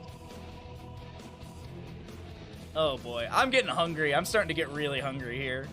And it's still gonna take 2 hours to make the calzone. I have to remember that too. It still will take 2 hours to make the calzone. But I also want to get some good casting in today. The games have been fun. There's players here, so it's hard for me to not want to stop casting to swap to cooking. Oh. Does anyone want to come clean my house for me? So I can have, like, a day and a half off? You just started playing Heroes of Storm? Well, welcome to the community, Green Star. If you have any... I do a lot of casting, and I try and educate through my casting. So if you ever see anything that I say, or if you ever see anything in game, or if you hear anything that I say and you're like, I don't understand what that is, by all means, ask in chat. We are a very welcoming community, and we don't shame people for not having knowledge of things. Now, we do flame Ektar from time to time, but that's because he's my mod. So that's fair. But, no, realistically, as I said, welcome to Heroes of Storm. If you have any questions, I can do my best to answer them. I, by no means, am the best player in the game. I just watch the game a lot, and I play it as well, so it is pretty much my favorite video game. It has been my favorite video game for like 5 years, and I don't know if that's sad or not. Speaking of favorite video games, my favorite video game franchise, Resident Evil, Resident Evil 4 Remake is around the corner, chat. March is so close. I cannot wait. Oh my god, I cannot wait. I cannot wait to play Resident Evil 4 Remake. I don't care if it's bad. I don't care if it's good. I just want to play Resident Evil 4 again. I'll clean your house in exchange for beer, calzone, and lodging for the night. How about beer, stromboli, and lodging? How about stromboli? Because I don't really want to make calzone as well. All right, I can see another lobby is getting going here, so we're going to jump into another map in just a second. Thank you all for your patience. My apologies for the slight delay between games. I blame the ranged minion in bottom lane of Tomb. Honestly, the house isn't that bad. I just have to... I have to change sheets in the guest room for my family. I have to clean the... Like, the bathrooms aren't bad, but I just want to go through and clean the bathrooms. So it's mostly just, like, spray it down, wipe it off, you're done. A little bit of laundry to do. Actually, not even any laundry to do now that I think about it. What else? I'm trying to remember. I do need... You know what I do need to do? I need to get a bag of salt, because, there's going to be some warm days, and I don't want my family to potentially slip walking up the approach to the house. So I need to get a bag of salt. That is the big thing that I do need to get. But I'm going to get that Wednesday morning right before stream, and I'm just going to salt the shit out of the walkway before my family arrives on Wednesday. So it's like I don't have to do a lot. It's just a lot of little things, and it's just tedious. It's just tedious, and I just don't want to do tedious house cleaning. I just want to watch Fast and Furious movies and cuddle with my dog. By the way, does anyone have any recommendations for movies? Is there anything new that came out that's, like, exciting or good? I really don't have much to... Not like there's not anything to watch, but I just don't have anything, like, pertinent. Cocaine Bear? Oh, man, I want to, like... I have some friends that I talked to, and I was like... Because we went and saw the Winnie the Pooh movie a couple weeks ago. We drove down to Reno because you have to drive off the mountain to go see some movies because they don't always come up here. I assume Cocaine Bear will be up here. Actually, I should look. But I was driving down with them, and I was like, if you go and see Cocaine Bear without me, I will disown you as a friend. Which probably doesn't mean anything to them, but... Cocaine Bear. Everything ever... You know, I keep hearing all about... I keep seeing that. It's really, really good. Okay, hold on. Let me put that on my list, because I have... Jex, I have seen that movie everywhere. Like, not in the sense of, like, I have, like, the title, just people talking about the movie.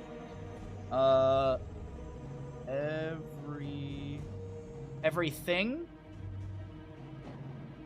Everywhere? All at once. Isn't it on, like, HBO Max or something like that? You got the DVD for it. Do you know what I have the DVD for? The original Mario Bros. Movie with John Leguizamo and what's his face? I'm sorry I said what's his face. I know he's a very good actor. I just can't remember his name. You can't see that movie. It's not on any streaming services. So if you want to see the original Mario Bros. Movie, you have to buy the DVD. Yeah, the small-headed Goombas. Yeah. Heavenly Village Cinemas is showing Cocaine Bear. Nice. I am going to go see... My mom really likes the Ant-Man. In all of the Marvel stuff, she really likes the Ant-Man movies. So when they're visiting, she really wants to go see the new Ant-Man movie. So, I'm you know, if it's good, if it's bad, I've seen on Twitter and stuff that people are like, oh my god, it's awful. Oh my god, it's fine. Like, I'll make an informed decision after I see the movie myself. I will say this, Wakanda Forever was just so long. Oh, there was some really cool stuff in Wakanda Forever, but god, did I not enjoy that movie. Wakanda Forever could have easily shaved off a solid hour to 50 minutes of that movie. There's so many dumb plot lines in that too. You have that Mario Bros. Movie on DVD? Yeah, like, it was like 3 or 4 months ago, I was on a day off, and I was like, oh, like, I want to watch that movie. So I started Googling where to stream it from. I was like, oh, I'll pay like $3.99 on Amazon and just stream it. And then it was like, no, you cannot stream it off of anything. So they were like, for $1.99, you can buy a DVD. And I was like, no, buy a DVD. So now I have it. Let's get into a draft. You watched Cocaine Bear today? Oh, nice. Did you like it? Batwoman is surprisingly good if you can stomach a CW show. I want to watch a movie. I don't want to watch a show. They decided to put him back in theaters along Crouching Tiger because it was 20th anniversary. Really? Huh. All right, I'll have to check out Everything Everywhere All at Once. That seems like the big one. That seems like the big movie to watch. I also want to watch We're Back. I want to make myself cry because I think that movie is actually really depressing, if I remember correct. It was a good bad movie. I mean, Winnie the Pooh, Blood and Honey was a good bad movie. It was more of like a bad good movie. If you really want to split the hairs on it, it was more of a bad good movie. I mean, there's some the biggest issue that I have with Winnie the Pooh, Blood and Honey is the same issue I have with modern day horror games, in that darkness doesn't equal something that's scary. But I also think that they used a lot of really, really dark like shots and overall theming in that movie because it also covered up all of their low budget for the Winnie the Pooh movie. Anyways, into map number 6, Tomb of the Spider Queen here in the Ravencourt EU in-houses. My name is Bahamut. I have got my hat helmet on. Thank you to Straubs, if I'm not mistaken. Thank you to Straubs for the hat helmet. And we are into Tomb. No Medivh shenanigans. No Valo, no Junkrat, no Lucio, but you know what is available? Blaze. Blaze. Genji. These are hot commodities that I have seen in the EU in-houses. Now, will they be the priority for these players? We're going to find out in just a moment. The Leftovers also a good time sink? You mean like food? I like Leftovers. Leftovers are delicious. I want to see, what is it, the new M. Night Shyamalan movie. What is it, Knock at a Cabin? Knock at the Cabin Door. But I don't think that's on streaming, is it? That's, I think I have to go to the movies to... I hate that COVID... Well, I hate that, like, I like that COVID, like, people aren't dying from COVID, but I hate that, like, that movie theaters and everything are opening back up. Because I liked it when everything just came to streaming services. I finished working, I finished doing my own streaming, made a bag of popcorn, and watched whatever movie just came out. Now I gotta wait months? Yeah, I started saying the verbiage and I was like, wait a second, hold on. Yeah. Either way. I like that everything was just so accessible so quickly, and I love that. And I'm sure that the Hollywood in the movie industry was like, oh god, we're not making money. Oh no. Oh, we can't keep hiding Harvey Weinstein. All right, last thing as we're getting into this ban phase, I love, if you didn't know this, I love that some of the orcs in, what is it, Two Towers, like one of the orcs in Two Towers is based off of Harvey Weinstein. If you didn't know that is 100% a fact in one of the, I think it's Two Towers actually, is the orc that it's specifically referenced, but yeah, there you go. There you go. They made him ugly on the outside like he is on the inside. Anduin to be banned away from the blue side, so maybe they're going to be looking for some sort of Leoric and Tomb shenanigans. We actually could see Leoric with a Diablo. We could get the Easy Bake Oven, but no. Granted. No one ever does it. We actually still could get Leoric and Orphea with Eternal Feast. Eternal Feast. It's not the best combo. It's a little cheesy, but it is fun to run against people from time to time. I doubt we're gonna get an Orphea here. She does have decent wave clear, but we already have the Sylvanas for wave clear. There's the Leoric, Genji to come through as well. So probably like an Entomb, X-Strike, Wailing Arrow, and then what do we get for our main tank? What are we gonna get for the main tank? Garrosh is up and available, though he can't really throw Joanna. Can't really throw Hogger, he can, but, you know, he can't. I don't think Garrosh is the best bet for a main tank. I don't think we're going to get a Mei. A Nubarak could be a consideration. I'm trying to think of tanks that have heroics that could synergize with the Entomb as well, and I'm kind of blanking on ideas. I also have to be honest, Blaze not being prioritized whatsoever is wild. All right, here it is. Blaze main tank with Combustion. Blaze main tank, like, think about it. It's not that crazy. Reckoning is at hand. That's a very weird looking Blaze. How is Mal'Ganis for tank? He's not very good, to be honest. He can be good, but I think it boils down to the player at that point. There are some good Mal'Ganis players out there, but I don't think he's, like, I wouldn't like, if someone was like, oh, I want to learn tanking, I would say play Muradin, play Diablo, play Joanna. Like, I would say play those 4 tanks.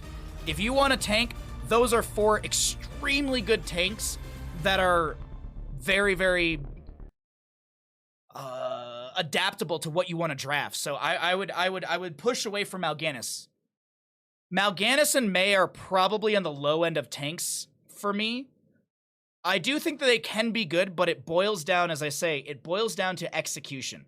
You put Leon Black on Mal'Ganis, yeah, he's going to do amazing. You put me on Mal'Ganis, yeah, I'm going to be horrible. Prediction has begun. So that's the other thing too, is like there's that little bit of a sort of caveat on the side, or consideration, as well as who's actually on it, because you put Lauber on Diablo, he's just going to feed all game.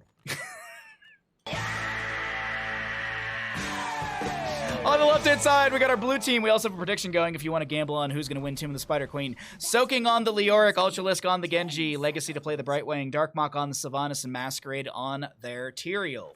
To the right-hand side of Tomb of the Spider Queen, we got Sven on the Hogger, Banana on the Rhaegar, Cringe Kid, aka Kieran on the Thrall, Symphony on the Hanzo, and we've got Playa on the Joanna. Sorry, I already was showing the level 1s. You still got a solid minute to get some gambles in if you would like to bet on who wins Tomb. A little competitive betting if you want to do that. It's every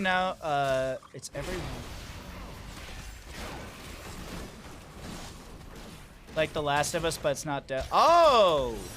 Really? Is The Leftovers a movie or a show? Sorry, I read your message late, that guy. My apologies. I got into thinking about Lord of the Rings. You know what I could do? I kind of want to rewatch Lord of the Rings. I just rewatched the Lord of the Rings like 2 months ago. The whole thing, all 3 movies. Fellowship, 2 Towers, and Return of the King. I watched it like a couple months ago, and I already want to rewatch it again. That way I can point out to Bandit immediately, like at the beginning of 2 Towers, and be like, so, do you see when the guy kicked the helmet, he actually broke his toe? Cringe Kid, dead. It's a show, totally worth it. Interesting. I'll look into it. I'll look into it. The left. Thank you for the recommendation, Chad. I appreciate it. Sorry about the slight distraction talking about movies and stuff. Staggering blow into the wall. Masquerade gonna get stunned out. Phase shift from Brightwing will be stalled by the Joanna with a condemn, I assume. Lord of the Rings is something I can just play constantly back to back and wouldn't mind. I'm with you on that, bud. I'm with you on that.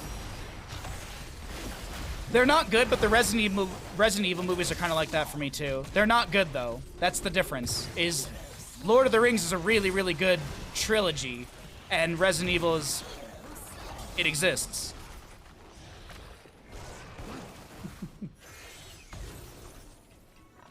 Oh man.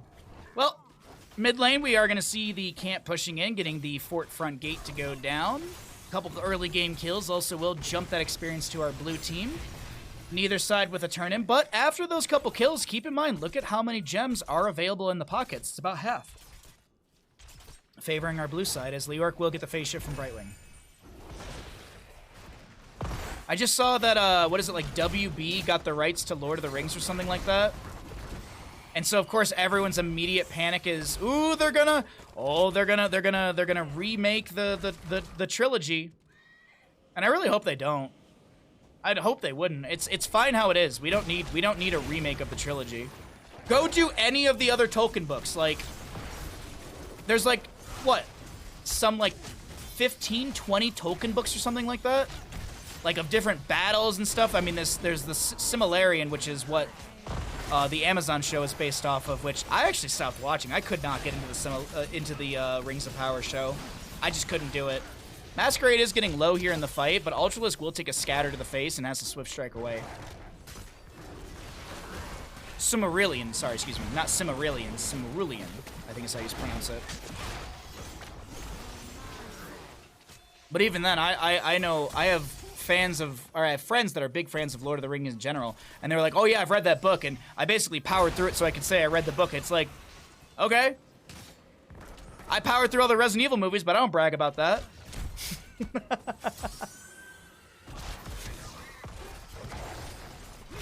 Rings of Power aside, you can't pay me to watch it. You know, like, what I'll say is this. If there are people that like it, like it. I mean, you know, it's like pineapple on pizza. If I'm not the one who's watching it or eating it, it doesn't really matter.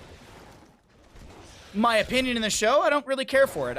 There's too many sub-stories. Like, I couldn't get myself, and this is the complaint I said to my neighbor who was super into it, but he's also the guy that read the Similarian and was like, I like Lord of the Rings no matter what it is. Sorry, I was looking to see if Masquerade is going to be threatened here, but not really at all. It's just there were too many side stories. The moment I would start getting into a story, liking the development of a character and the direction they're going, then we jump into a whole new story, and then I wouldn't see that other development of a character and storyline for like an episode and a half or whatever. So it was just like, there's just too many things. There's too many cooks. Too many goddamn cooks. You gotta read it a few times to get like 10. Yeah, yeah.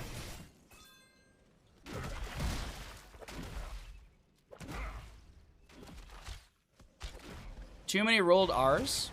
Oh, I don't even know about that, because as I stopped watching it, like, I think I watched 4 or 5 episodes, and then I just stopped. I was like, you know what? This isn't for me. And that's the thing, is like, I'm fine with turning off a show and not finishing it. Obi-Wan. I watched a couple episodes, and I'm like, I don't think this is for me. It was cool, but I just, you know, it never gripped me like Mandalorian does. Like, when Mandalorian finishes, I'm like, I want more episodes. When Obi-Wan finished, I'd be like, all right, cool, I'm gonna go watch something else. I think that's like the big thing for me, but even then, if you liked Obi-Wan, I'm not saying you're wrong. Just anyway, sorry, I'm all over the place. My apologies, chat. How you doing, Billdozer? Good to see you, bud.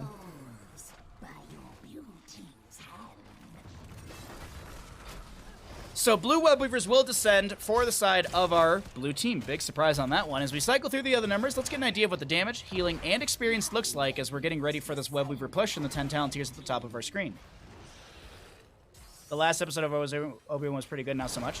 Well, I mean, like Bad Batch, like I watched a couple episodes of that, I liked it, but I just couldn't get into it. Andor,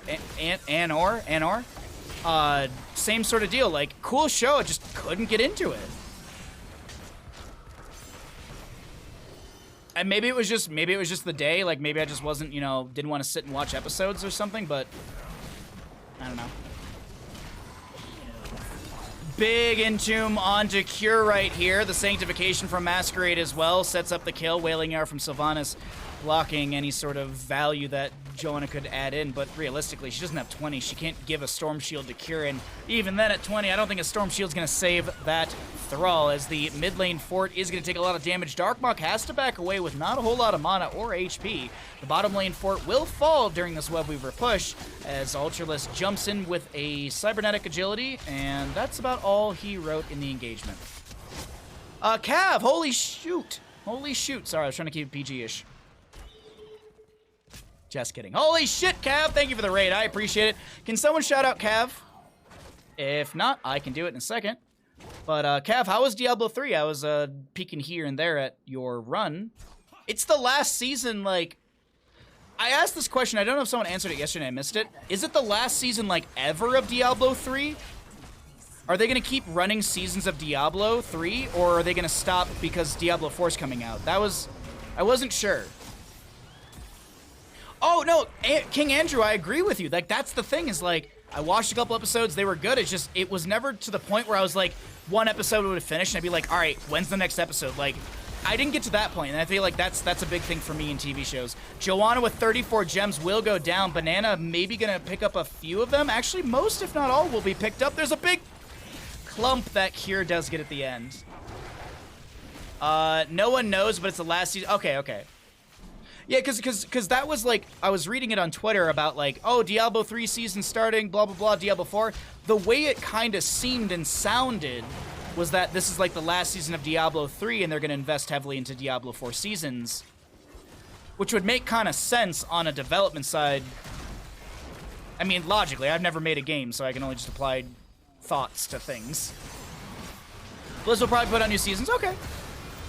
I mean, it makes sense. You don't want to ruin any of your profits. You don't want to hurt those shareholders. Diablo 2 is still a seasons. That is true. You are right. Yeah. huge Dragon Strike from Hanzo will shred through the health of this Leoric, but it's actually Thrall to get the last auto and steal that kill away. We do have Masquerade trying to get out of this. The phase shift from Brightwing doesn't come through. Actually, I think it did come through, but it did the Brightwing bug. There's like, you can basically get the phase shift animation and Brightwing will be next to you, but the character will die. It doesn't happen all the time. Banana gonna be chunked by the Sylvanas. Darkmok has to jump out of the engagement. A very low Sven tries to bounce out, but the sustained damage from Leoric will be too much. So then it's safe to assume that Diablo 3 will probably have seasons, but they'll be like hero seasons where it's like, hey, we've rolled it over, okay, bye. Whereas Diablo 4 is probably gonna have finish the season and get this, or do this and get that. So yeah. And then it'll only be a matter of time before Diablo 4 gets the shaft like all the other Blizzard games. I gotta be honest. Can you believe that Blizzard is dropping prize pools off of StarCraft 2 events, or even Brood War events too? Because like GSL is Brood War, right? It's just wild. That's so crazy to me. You don't have to do anything, but give ESL some money. Give GSL, ESL some money. And that's all you have to do, and you get recognition from the community. That's all you have to do. That's wild to me. That is absolutely wild.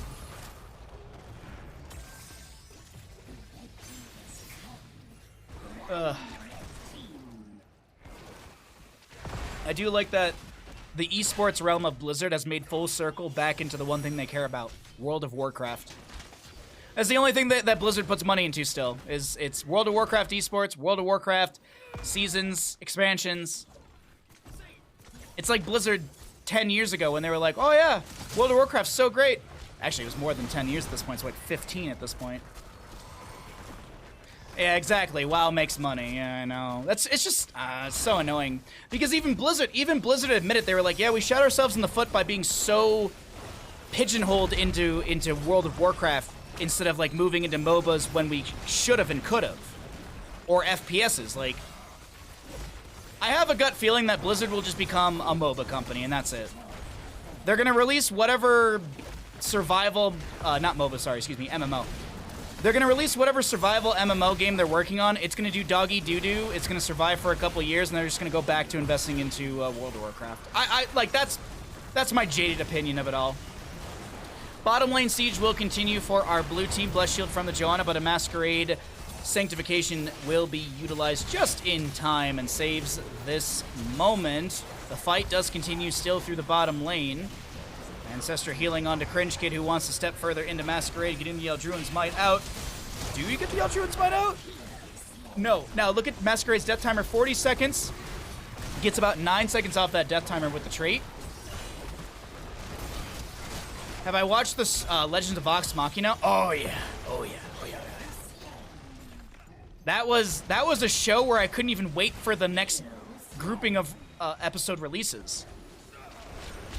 There was quite literally a day when we were streaming when I was like, oh, Vox Machina comes out tomorrow, and it was like a Thursday, and I was like, wait, if it comes out on Friday at this time, and like we were doing some weird math, and I was basically trying to figure out if I could watch the episodes on Thursdays rather than Fridays. Oh man, Vox Machina Season 2, so very good.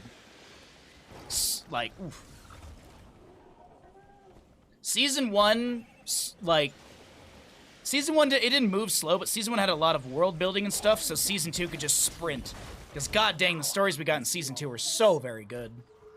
Red Web Weavers will descend for the red team, as the bottom lane keep will sit on 2,155 HP.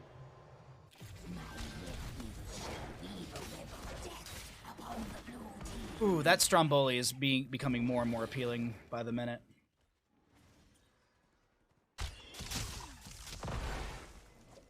I told my brother to watch it because he played D&D and he said it was boring. Your brother has poor taste in video games and TV shows. You know, I make the statement all the time, if you're not watching it, you know, you're welcome to have your own opinions. Your brother's opinion is wrong, and you should disown him.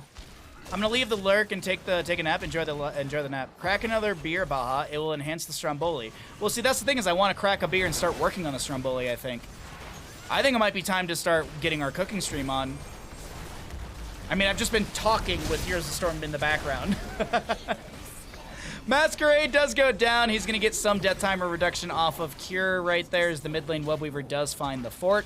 Top lane Webweaver very, it's below 50%, but it's got a decent wave with it and coming in as well. So this will be a double fort phase for this red Webweaver as another wave rotates into bottom lane, and there's no matching. There's no counter wave. So this is actually bottom lane fort. Is this a triple fort phase? This actually might just be. Damn, dude. I'm sorry. Your brother's wrong, and you should disown him. Just, look, here. If you adopt Day and I, that's like half a brother each.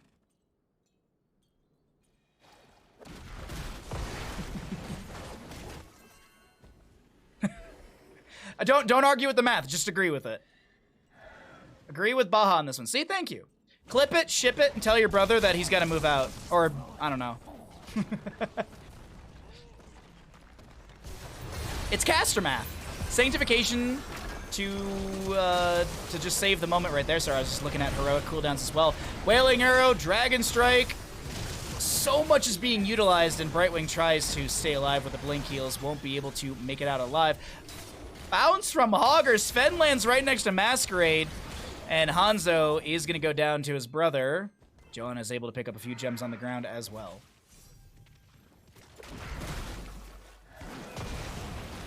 Speaking of brothers, if you haven't seen the movie in a long time, it's actually on Netflix. I don't know. Well, I saw it a couple weeks ago on Netflix. I don't know if it got pulled off. Twins with Arnold Schwarzenegger and Danny DeVito is on Netflix. If you haven't seen that movie in a long time, go watch it. It's a young Danny DeVito, and it's so cool to. It's so weird and cool to see at the same time.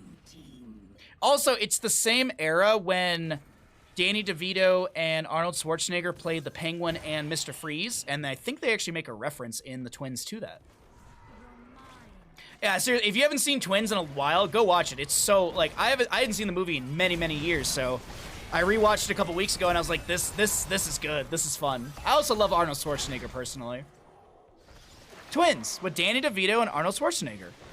And then later on, or I think it was before that movie, Arnold Schwarzenegger was Mr. Freeze, and Danny DeVito was the Penguin in the, was that the Keaton? Was that the Keaton Batman movie? Was that Batman Forever?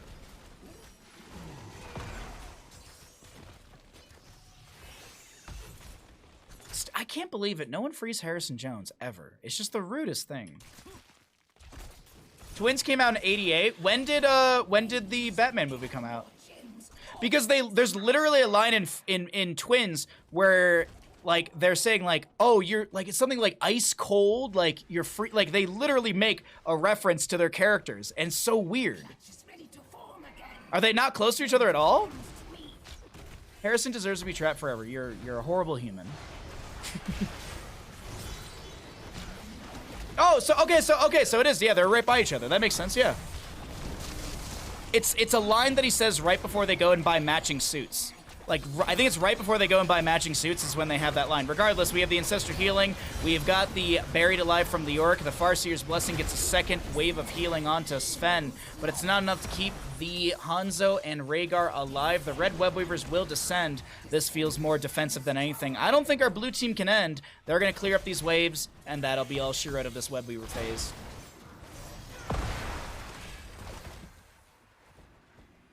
Totes, what's up, bud? Thank you for the message. Better late than never. I appreciate it. Genji wants the keep. 2, 3. Oh, it was Batman and Robin. Wow. Oh, right, because it had Uma Thurman as Ivy, and whoever was playing Robin was like, "You're just jealous. You're just jealous that she's got the hots for me." I remember that.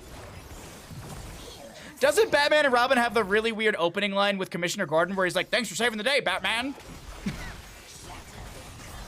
Isn't it that movie too in the opening? Twins was 88, Batman Returns 92, Batman and Robin 97. Okay, I think maybe it was coincidence. Maybe it was coincidence. It just, the line seems so fitting for like a Mr. It seemed like such like a Mr. Freeze line. I also did a Batman-a-thon right before watching Twins, so maybe I'm just, yeah, maybe I'm free associating. All right. I'm so sorry. Web Weavers plus boss. Blue team might be going for core here. Prophecy. It could have been. It honestly could have been. It honestly could have been. Or it could have been that era in movies when they were already working on these things so far in advance that, like, Arnold already knew or something like that. I don't know. Well, no, because that's not true, because Batman and Robin had Mr. Freeze, right? So then that's just purely coincidence. Anyways, we have our siege through the top. Look at the cringe kid blink over the far side of the wall with the sundering into the backline. The sanctification from the Tyrael will come through. Cringe kid going to be going down to the Bright Wing as the X-Strike will be out from Genji. He's got the living weapon. He's got 24 seconds on that cooldown. Dragon Strike from the Hanzo to zone back the enemy, but this keep will fall. And I think, ladies and gentlemen, it is safe to say that the core will be going down and the blue team will take map number 6.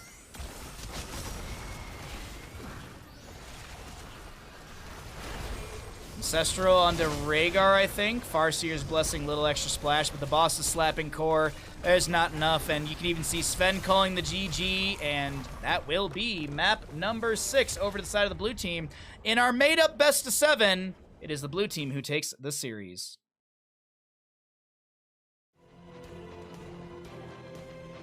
Okay, so chat. Choose outcome. Blue team wins. Chat.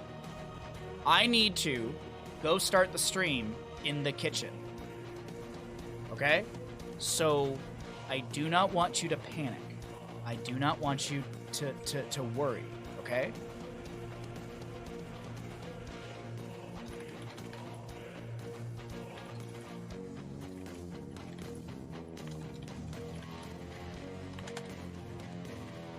I do not want you to panic. I don't want you to worry, okay? See you next week. No. We're gonna get into a cooking stream, okay? We're gonna get into a cooking stream. Let me take off my hat. Oh, I'm messing everything up. Okay, so I have to run to the kitchen and start the stream there. Okay? So don't panic, Calzone, okay? Do not worry. Do not fear, okay? All right? I'm going to leave you with bird camera, and then when I come back, it's going to be cooking stream time, okay? Don't go anywhere. Don't panic. Don't fear. I'll be right back.